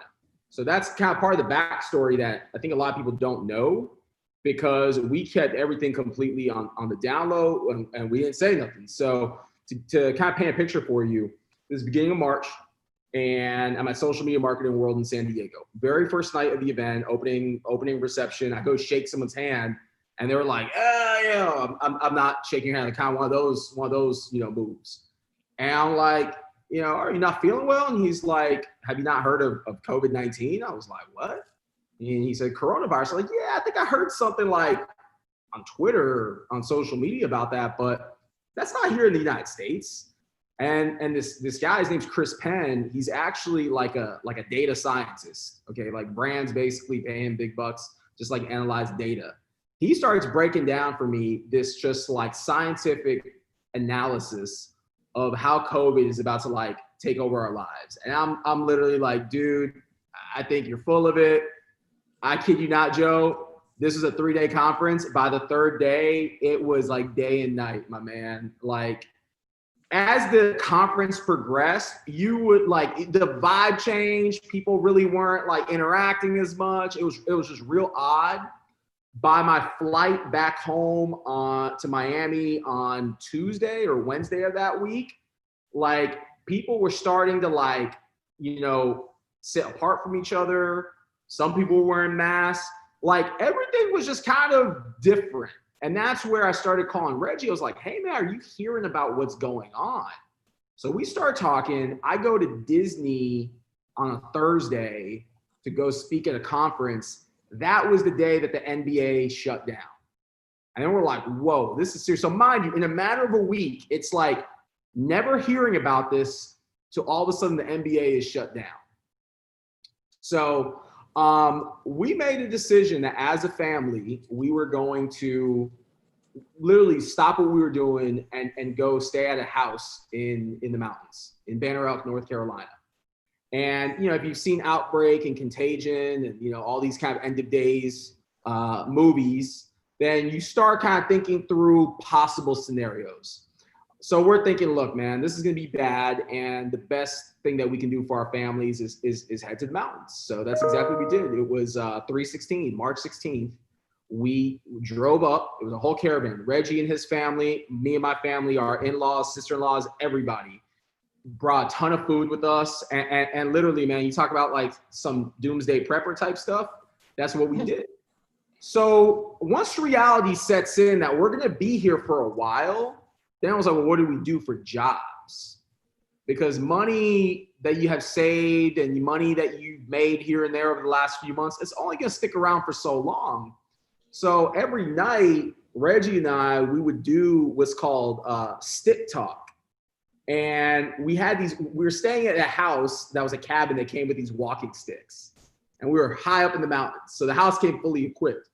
So we would take these walking sticks, and every night we'd be on like the porch of the house, having some bourbon, and we would do like impromptu TED Talks. And in doing this, we started thinking about business ideas. So Reggie comes from the automotive industry. Obviously, I'm a marketer. So we started thinking of different things that we can do. So around this time, and I promise I'll sum this up very fast. Around this time, I'm getting hit up by fellow digital marketers asking me if I want to represent them and basically be an affiliate selling PPE, selling latex gloves, surgical masks. And I'll be honest with you, Joe and those watching, I am the type of person that I would rather just go off and start my own company. Reggie's heard me say this before. I would rather go off and start my own company than getting an affiliate commission to help you build your empire, especially when it feels like you're just trying to get rich quick.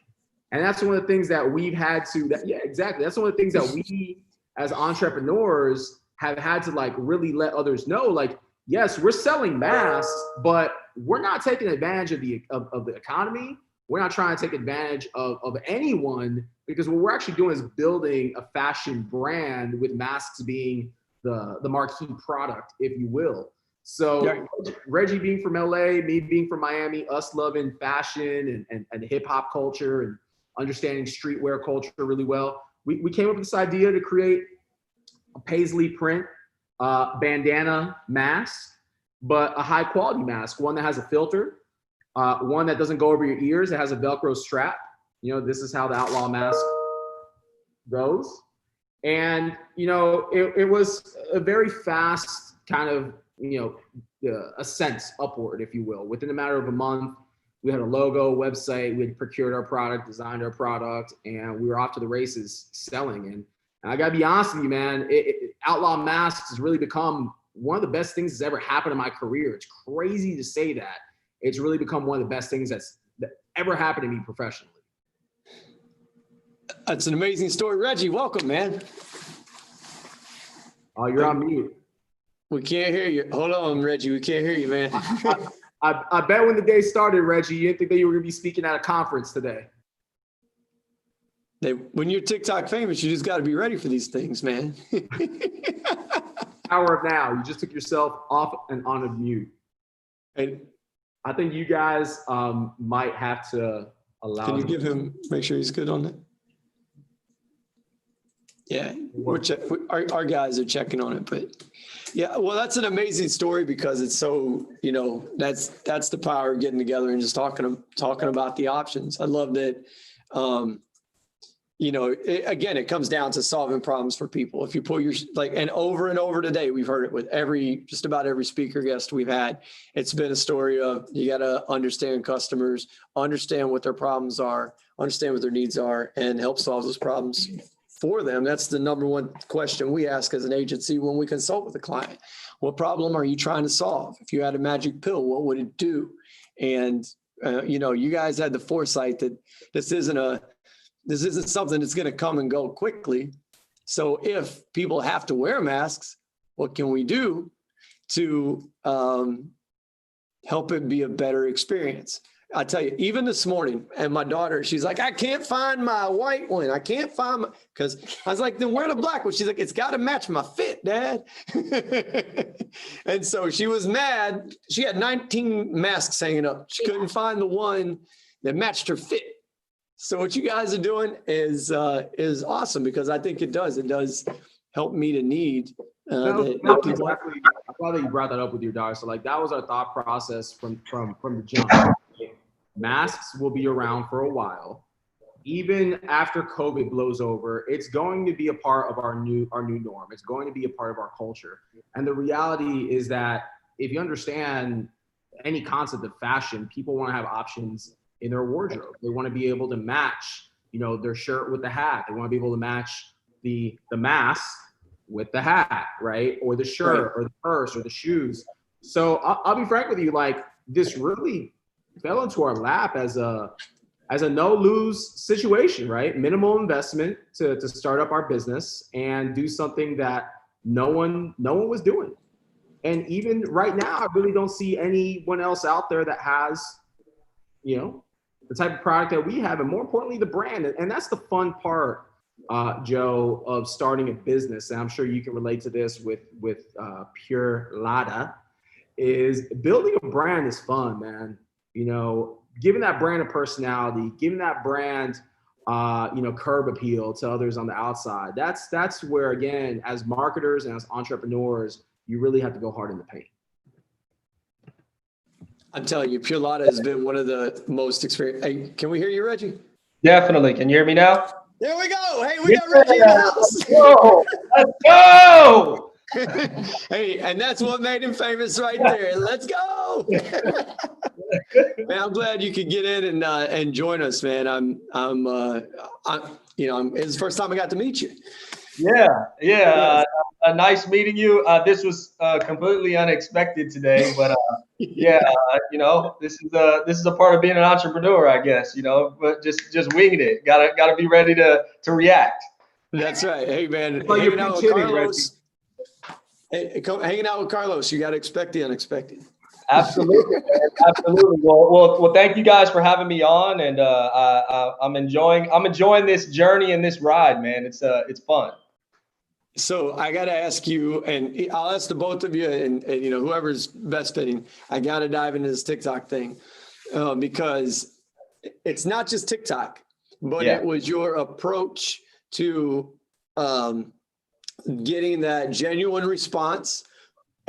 Here's what happened in my mind as a marketer watching from the outside, and I'm sure there's like 20 more layers to it. I see this. I see you guys had a plan to distribute your product to the right people, and then you had a plan to capture the moment when that came to fruition, when the payoff came, and then you distribute that. So tell me what you guys did. Tell everybody what you guys did with your plan there. I love it. So, you just heard Carlos and tell you basically what our original plan was. But to be honest with you, man, the strategy as far as the TikTok went, that was actual real footage in the moment, man. I was actually so we were on the way down to Fort Lauderdale for our father-in-law's birthday, and we stopped at Culver's in Daytona.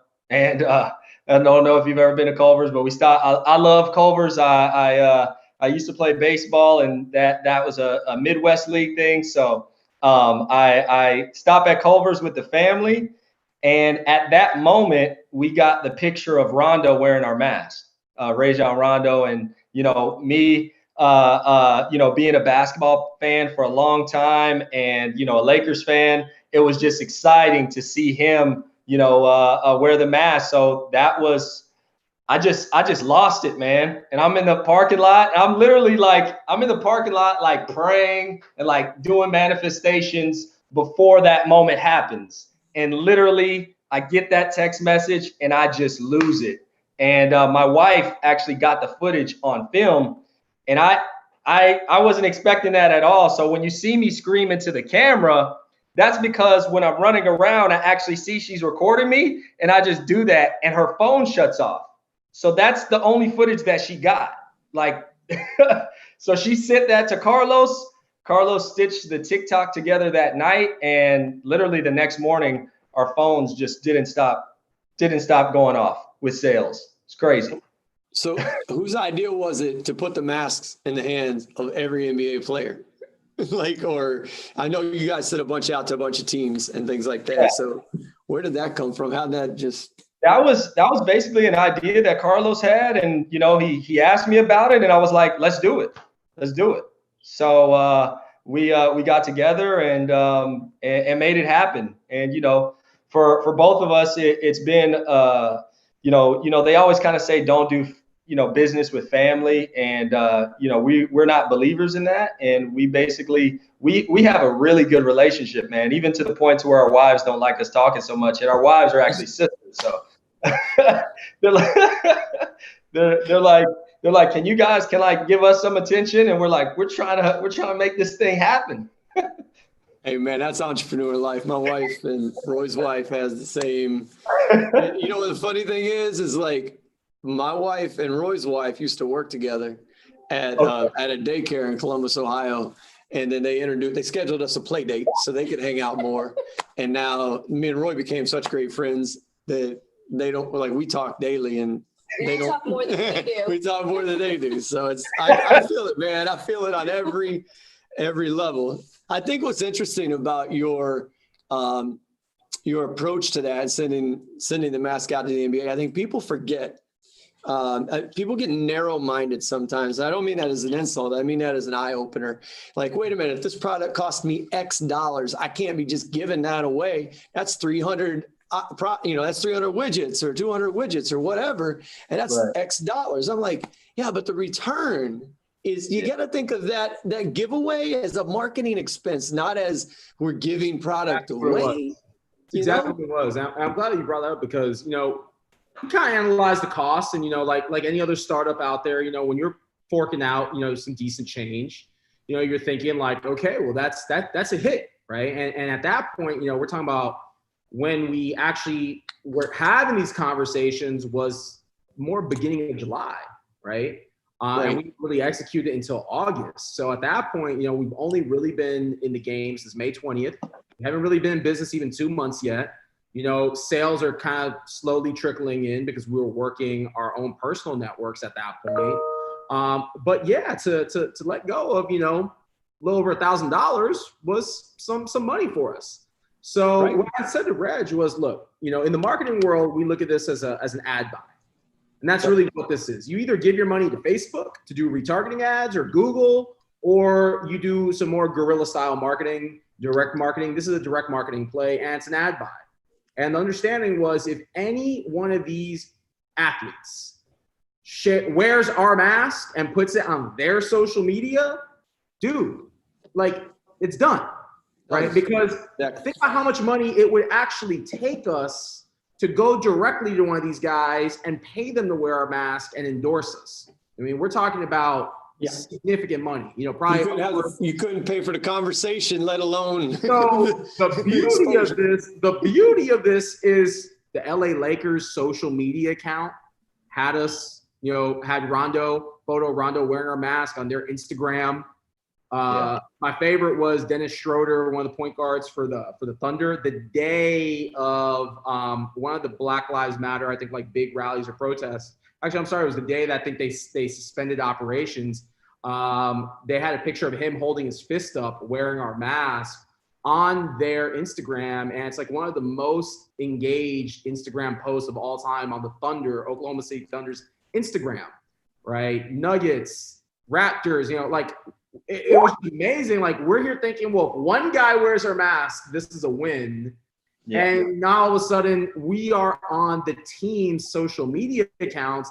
But then because all the guys in the bubble had our masks, now every single game we're looking to see. So it was almost like the gift that kept on giving. We have both of our favorite teams in the finals. So now it's like, dang, man, like this is so cool. Like now the finals actually mean something to us because there might be a chance that our masks show up in the finals, which, they did for Game 3. J.R. Smith wore our black mask. Yep, I saw that. That's amazing. Hey, guys, we're out of time for this segment. So Jeff is standing by right now, ready to join. So, Reggie, I'm glad I got to meet you today. Thanks for joining Impromptu, being the entrepreneur you are, pivoting on a dime. I love it, man. And hopefully we'll get to hang out and, spend some more time together. Definitely appreciate you guys. Thank you so much. All right, man. We'll see you. All right, Carlos. Definitely got to chop it up. You and Roy with Reggie and I on a podcast one of these days. Oh man, that'd be awesome. That'd be great. And I got to get up to Jack's. But where can we get the masks? He hasn't said that yet. Yeah, where can you get these masks? Sorry. Yeah, hey, thank you to Mrs. Mans over there. Yeah, thank you. You're welcome. You can get an Outlaw Mask at outlawmasks.com.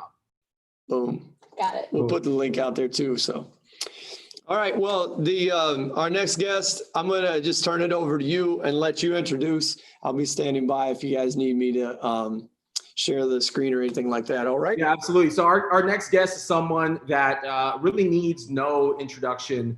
Around this time last year, we did the same, fireside chat, if you will. And I was actually a little worked up that day because I had just done a keynote for the end of marketing and then had to sit down with someone whose music I've admired and had an appreciation for and still have an appreciation for. But what's really interesting about how relationships evolve, I'm a big proponent of relationships, is I've really got to understand and get to know this individual on more of a personal level over the last year. You guys know him as Ja Rule. I know him as Jeff Atkins. He's working on some amazing things with his company Icon. So we're going to bring him on here onto the screen and learn all about how Mr. Ja Rule is transcending the world of entertainment and tech one step at a time. What's going on, my brother? What's going on? What's happening? What's happening, Los? That's a very snazzy introduction there, man. You know, I can't tell you, I slip them 50s on the side on Cash App. Those introductions. You know, so it's funny because last year when we did this at Joe's event, I gotta tell you, man, I was nervous, dude, because it was the first time I collaborate with you on stage, right? And I did the other thing before that at NASDAQ. Well, we did the thing at NASDAQ, but that was just us in the studio. Yeah, right? It wasn't a live audience. Yeah, this is actually in front of people. So it was just kind of cool. Hold on a second. Could you turn on this light for me? This one here. I need more light. Yeah, there we go. I get a ring light, my man. You know what? I have one. I do have a rim light, actually. Where the hell is it? Especially those live videos that you're about to be doing on Icon. Yeah, you know, you listen, man. I'm about to start my vidcast, if you will. Like, you know, I'm switching up what we call podcasts because, you know, obviously on Icon you can archive videos, and it's all about, you know, creatives creating amazing content, and hopefully I can get a lot of great creatives to create vidcast on Icon, and I'll be setting it off with a vidcast that I'm doing called the Rolodex. The Rolodex, okay. Yeah, I'm gonna have you on there, Los. I need you on there, man. This is gonna be a good thing. So let me tell you, so the Rolodex, so I want, you know, when you go live on Icon, we have 5 different screens. So now here we got what here? We got 1, 2, 3, 4, 5, 6 screens. You know, so it's kind of like this feel here where you can, you know, you can have as many as you want on Zoom. But on Icon, we have 5 screens, and that's the basis of my show. I call up my good friends and I do interviews, like I'll do one with my good buddy Carlos here, and then you got to dig into your Rolodex and call somebody out of your Rolodex, and then that person has to call somebody out of their Rolodex, and then, you know, so forth and so on. And you know, it makes for this really cool, eclectic group of people having a real conversation about, you know, whatever it may be, you know, sports, business, entertainment, you know, stuff like that. So I got a question for you on that, because first of all, I love the concept, and I think it's something that it's definitely needed, but it's something that people already do organically, right? Like how many times just in the last 6 months because of COVID, you know, you, maybe some of your other entertainment homies get together, you either do a Zoom, you know what I'm saying, or you're on FaceTime with multiple people. But there's a different vibe when you're recording something, you know what I'm saying? I think even like in something like this, you know what I mean? You and I, we talk almost every day, we chop it up.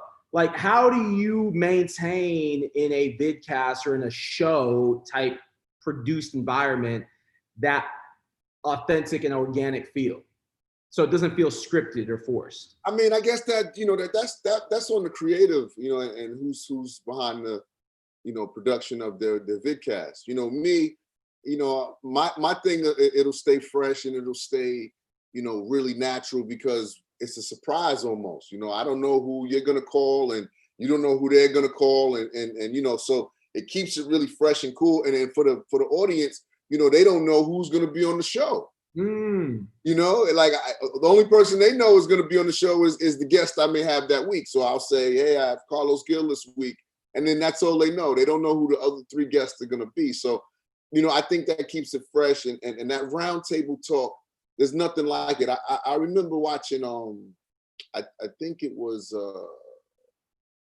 who was having a conversation? It was Akon and, I can't remember. It was Akon and somebody.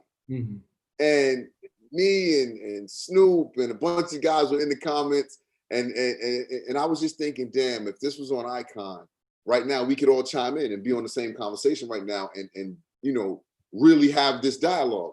So for me, that type of interaction that the fans get to see, that you don't, you know, get to, like me and Nori, we do calls, me and Fat Joe, we do calls all the time. And we always say, I wish people could see some of these calls that we do, or hear some of these calls that we do, actually, what we say.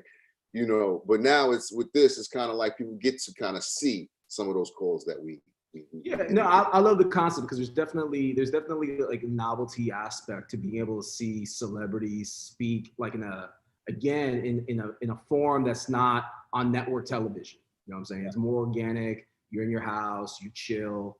Yeah, we could talk how we want to talk. You know, it's real. It's no sugarcoating it. You know, we shooting straight from the gun, and I like it like that. I'm a straight shooter, and I like people to be the same. Now, before we get into what you've been building with Icon over the last year, speaking of shows, you were a part of a show called Celebrity Show Off. Yeah. A few months ago. Well, it's over now. Celebrity Show Off is done. Well, it's done, but it'll be back next season. So you had a video that just took the internet by storm, making a commercial for a Greek restaurant. Yes. Papi Christos. Speak to the audience out there when you think about, again, speak to maybe the creative out there that's thinking about launching a vidcast or a podcast or a channel on YouTube. Like, where does really your inspiration come from, or your creativity? How do you channel that creativity to actually create skits or segments like you did for Celebrity Show Off? You know, I like to just have a lot of fun and do things that are fun for me to do. That, you know, people think they know Ja Rule, but they really don't. I'm a really fun dude, like to have, you know, kick it and shoot the shit a lot. But I think of it kind of like how you would look at going into a basketball game or football. Okay. You know, it's kind of the same when you process it. You know, right. Sometimes you got to take what the defense gives you, in so many words. You understand? And I happen to know my audience very well. Mm-hmm. I know what my haters are looking for from me to hate on. I also know what, you know, my fans that love me are looking for from me to you know, champion me on. So knowing those two dynamics, it helps in your marketing strategies when you want to market things to certain markets and certain people. Yeah. So yeah, I guess I gotta ask you. So seems like being the ultimate puppeteer is knowing what the audience wants. So let's talk about these two segments. What do the haters want, and what do the fans want? The haters want to hate. So it's easy to please them. You understand? If I do so, you're making me give away the secrets right now, Los. That's my job, man. That's what they pay me the big bucks to do. Yeah, I know if I do something outlandish or goofy, you know, but that's just Ja Rule being like the Greek commercial. Like the Greek commercial, you know, it was very different. You know, it was out the box, something that people don't expect, you know, the cool image of Ja Rule to do, you know. But you got to understand something about people. People are very complex. You know, when you start to peel back the onion, there's many layers, you know, and I'm just like anybody else. So, you know, what people are getting to see from me is, you know, business Ja Rule, you know, entertainer Ja Rule, you know, marketing Ja Rule. You know, I think there's many layers to me, and I think people are now starting to get to see some of those layers get peeled back. You know, it's not like I didn't keep it a secret before. You know, people, when I was, you know, really making music a lot, you got to see some of those layers. Even in my music, when you know, early days when I did those skits like the Cleo skit, and I'm playing, you know, this is Leo. You know, you can hear, you know, entertainer, comedic timing, you know, things like that. I'm an entertainer all the way around the board. You know, I'm from the old school, like Sammy Davis Jr. and them. You know, I could sing, I could dance, I could act. You know, I do a little bit of everything. But I think that is what people don't expect from me.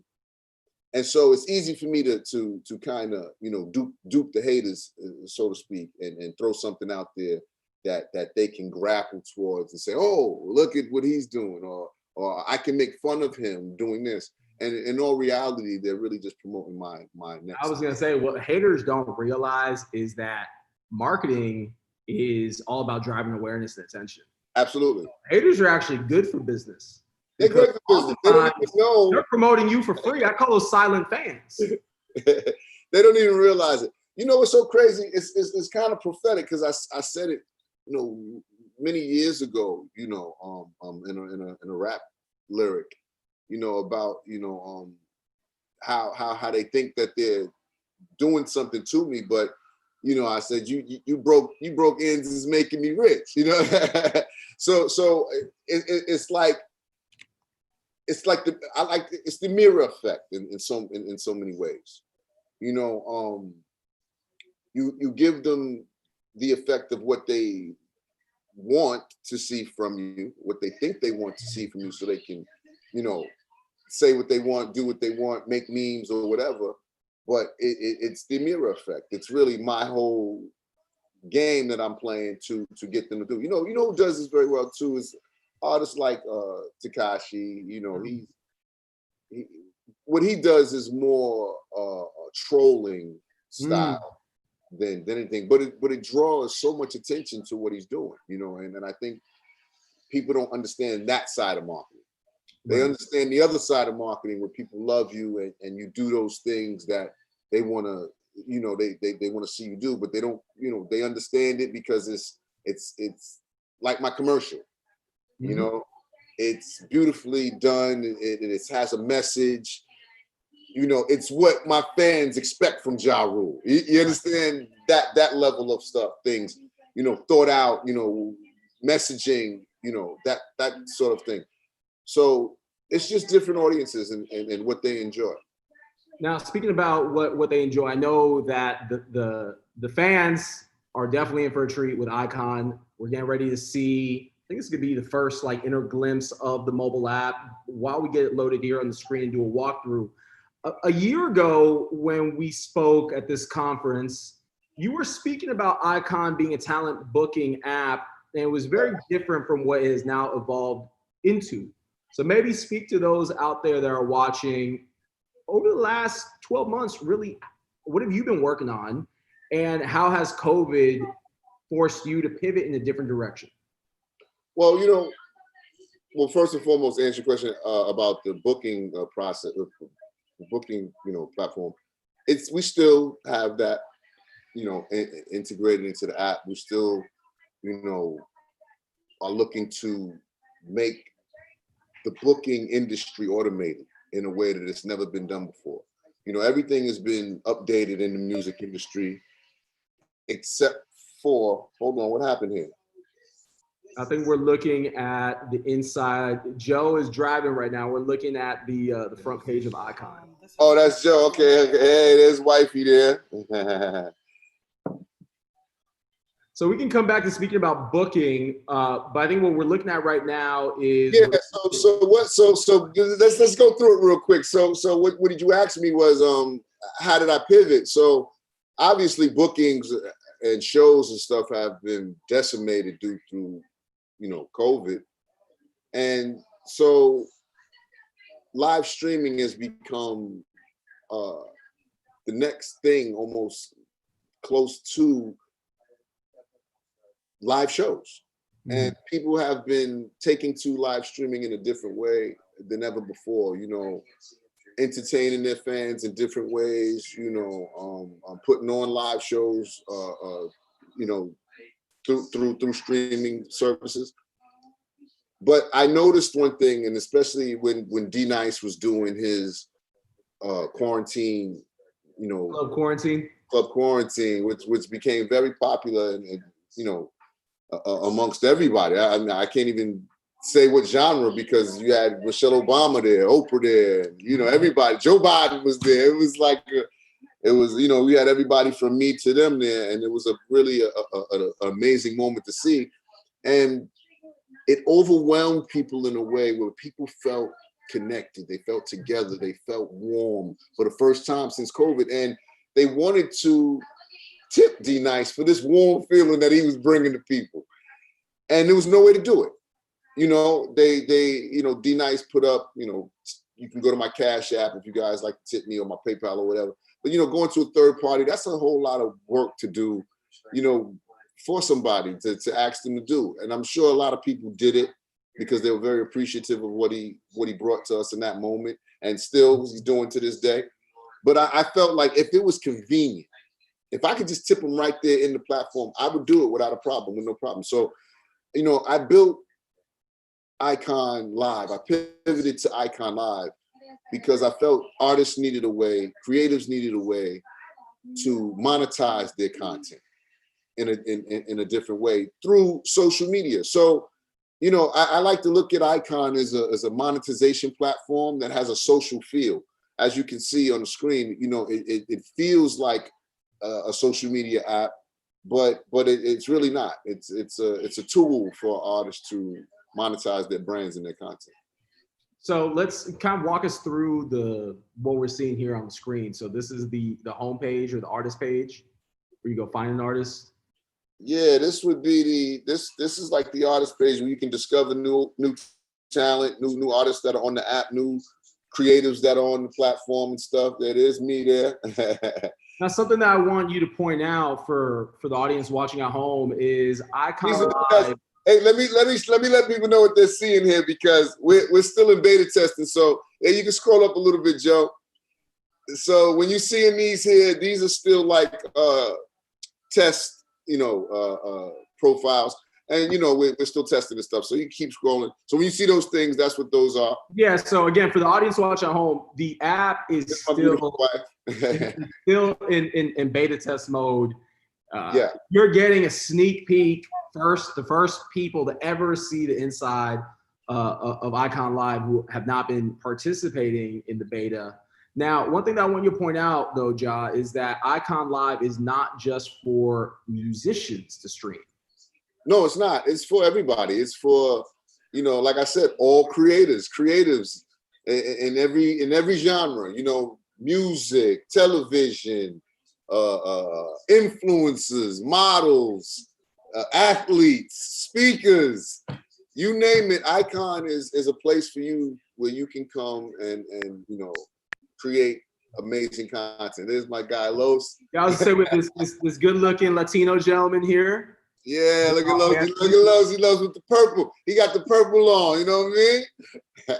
So how would a marketer or an author or speaker like myself leverage Icon Live? I mean, in a lot of ways, you know, first of all, we have different things that ways you can utilize Icon. You know, first of all, through booking. So if you do speaking engagements like you do speaking engagements, you would have a blue check, or we're not on Icon. It's not a blue check. It's a stamp, a seal of approval. It's your Icon symbol. And if you have your verification badge, you will then be able to get bookings and do private bookings. So with the booking, so if I hit that book now button, I wanted to book Carlos for a speaking event and engagement somewhere, I can do that. Or I can have the option of, you know, going to, you know, booking you for a live on Icon where, I don't know, I may want Carlos to give me a personal, you know. There's Joe. There's Joe. He's live right now. Partial live, donate some portion. So, you know, again, like one key feature you said before, the way that you referred to the app is that it's a monetization platform, not a social network. And I love that, because right now in this era that we're living through, every entrepreneur needs tools. We need tools in order to help us continue to move forward. So again, I love that, like what we're seeing here, and you can speak to this some more. Joe's about to go live and he could charge. So someone like myself, if I want to do a private mastermind call, I can do a social media mastermind, and I can actually put a price tag, and people can pay to see me live and absolutely. And you know, one of the big components of Icon is my charitable component. Very big on charity here at Icon, and so are artists, entertainment. The entertainment industry in itself, you know, from whether it be from athletes, I call it the culture. That's my way of summing up everybody that's a part of, you know, hip hop. I call it the culture, and that's very, very broad, you know. But we always first in line, the culture. Right. We're always first time responders to everything, whether it be, you know, the COVID when it first happened. You've seen a lot of artists on the front line, whether they were protesting or whether they were making masks, giving masks away, donating money.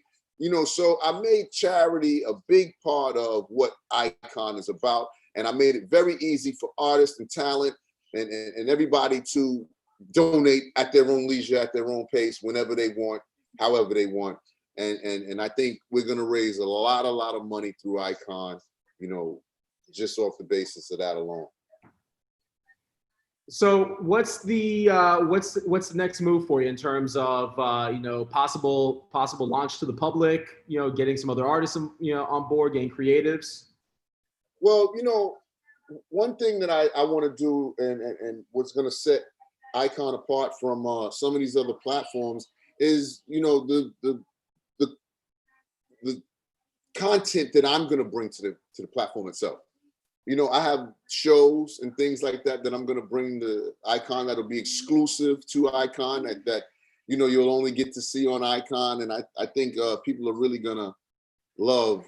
Tell the public about the concept that you told me about doing the shows, private shows, where you kind of give some context or meaning to songs that you've performed in the past. Because I think that my vibe. Yeah, so this is one of the original shows that you can see on Icon.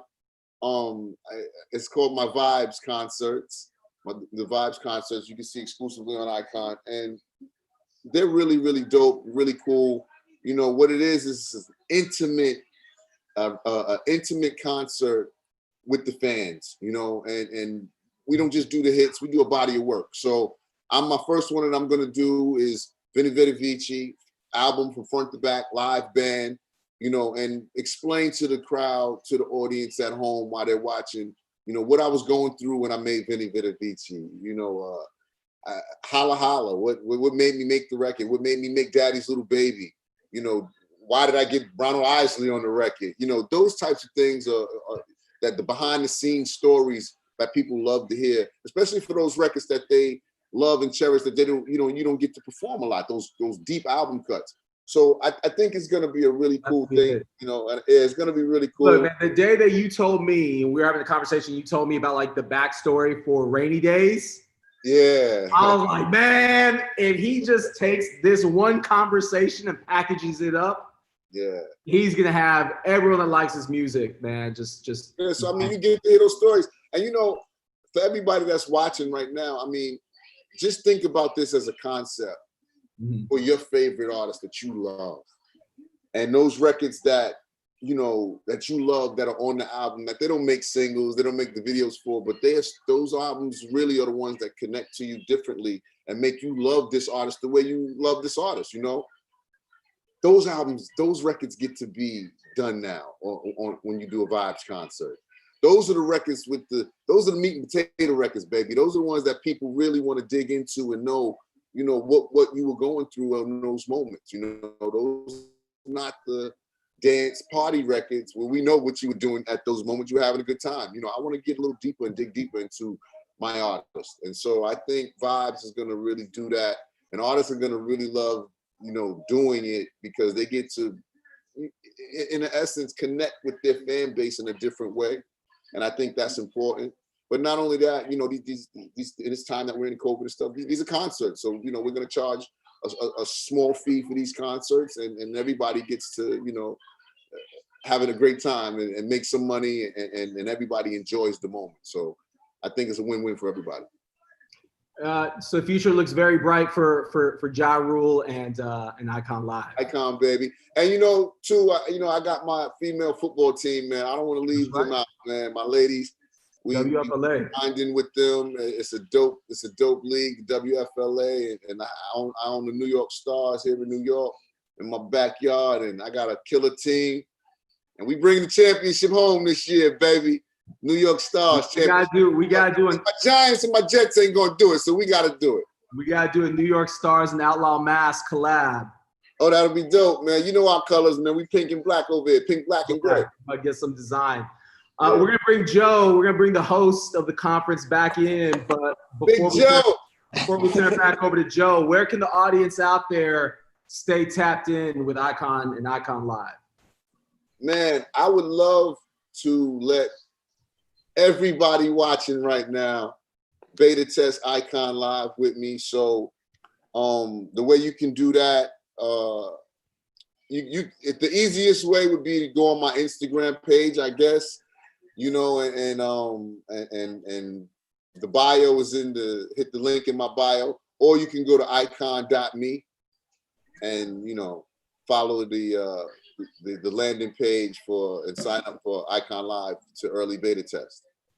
So you heard that, everyone. Make sure that you follow Ja Rule on Instagram at Ja Rule. And Joe, make sure you send the link out to everyone signed up for the conference. Yeah. Or if you follow Icon on Instagram, Icon with 2 N's.me on Instagram, I'm automatically sending everybody that follows that page a link to beta test with Icon. So we got a nice crowd of beta testers already. We got over 7,000 to 8,000 people that have signed the page already. So the community's growing, the Icon community's growing. So when we launch, it should be really, really cool, really, really big launch. Hopefully we'll have about 20, 30, 100,000 users by launch time, and it'll be fun. Jeff, I appreciate you coming, man. I appreciate you taking time out of your day to chat with Carlos on our platform today. Always, man. So you know how we do, jokes. We play darts again, man. Man, if you hurt me like you did last time, I don't know. See, there's a lot of people don't know about Ja Rule. I've tried to tell the world, they don't know. Yeah, we'll get back to Cleveland sometime. I have another Manhattan whenever the times clear up for us. Manhattan, for sure, man. We'll have a couple of Manhattans. You know. But no, thanks so much. We'll definitely share the link with everybody in the email. We've already put it in the YouTube. So thanks for joining us. Carlos, thank you. Carlos, thanks for joining us, man. I appreciate, always appreciate both of you guys participating. Appreciate all of your support, and wish you guys both the best and everything to come. Icon.me, 2 N's. And we'll see you guys. All right, man. Much love. Wow. That is never a dull moment. That is so awesome. Just the amazing things that are coming out of 2020 is phenomenal. I have pages and pages of notes from this. And, when we were coming into the conference and planning it, I was wondering, are we going to be able to provide as much value this year as we did last year? Last year, the 2-day event, we had the live speakers, 45 minutes and, and it wasn't interview style, it was presentation style. But, I've seen the comments on Facebook and on YouTube, and people have been messaging me and things like that. And everybody has their favorite so far, and they're kind of telling me the stuff that they like about it. And I have pages of notes here, and it's just very, very valuable. And I'm just really so thankful for all of our presenters that came in and spent some time talking with us and just sharing all of the information about their year and everything. It's really phenomenal.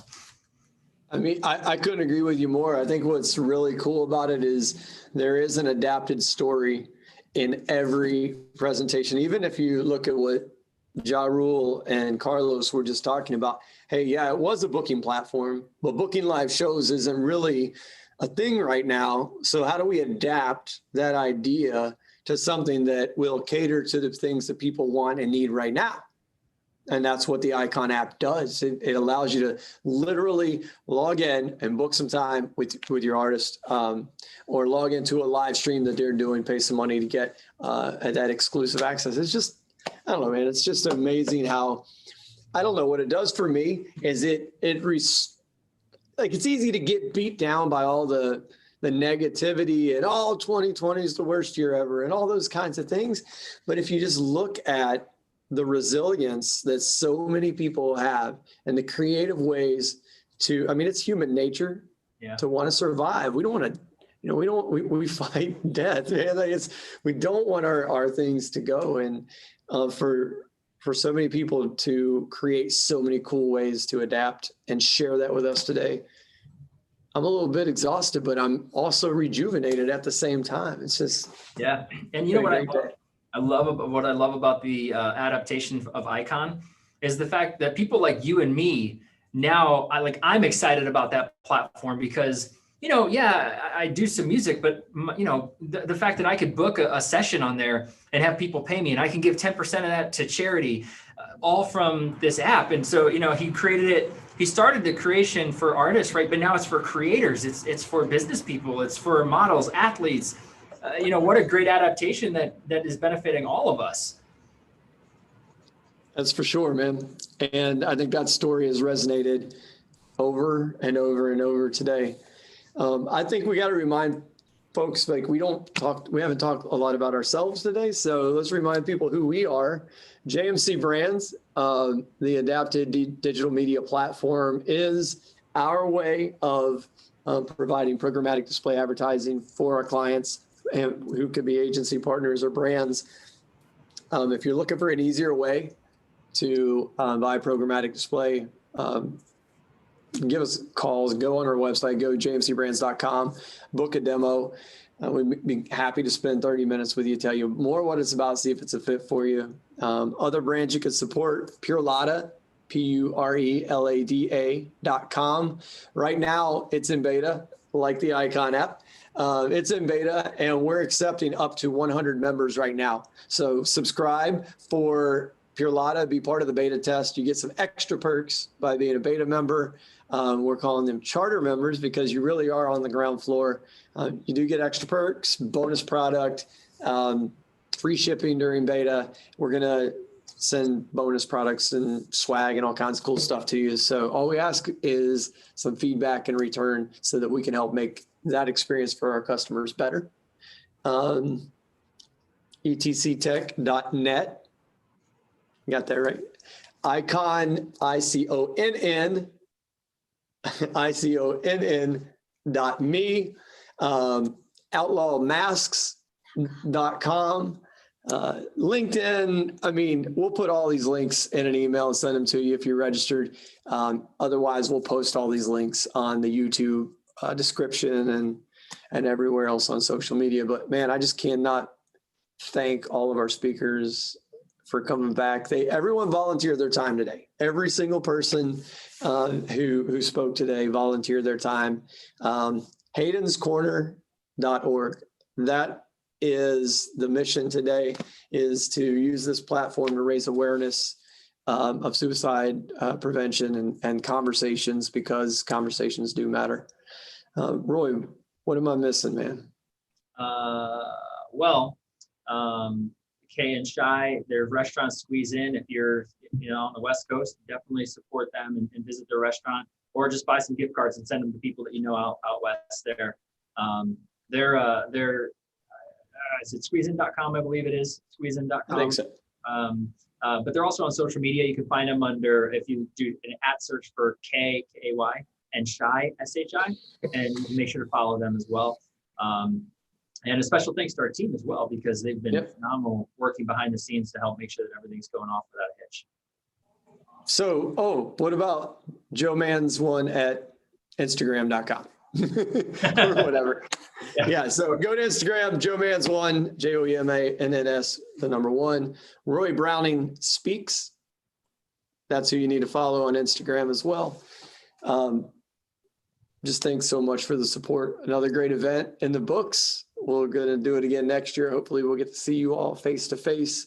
And I think we do a hybrid next year, face to face with live streaming, and more people who can't travel will be able to gain access. Awesome. Well, thanks again, Roy.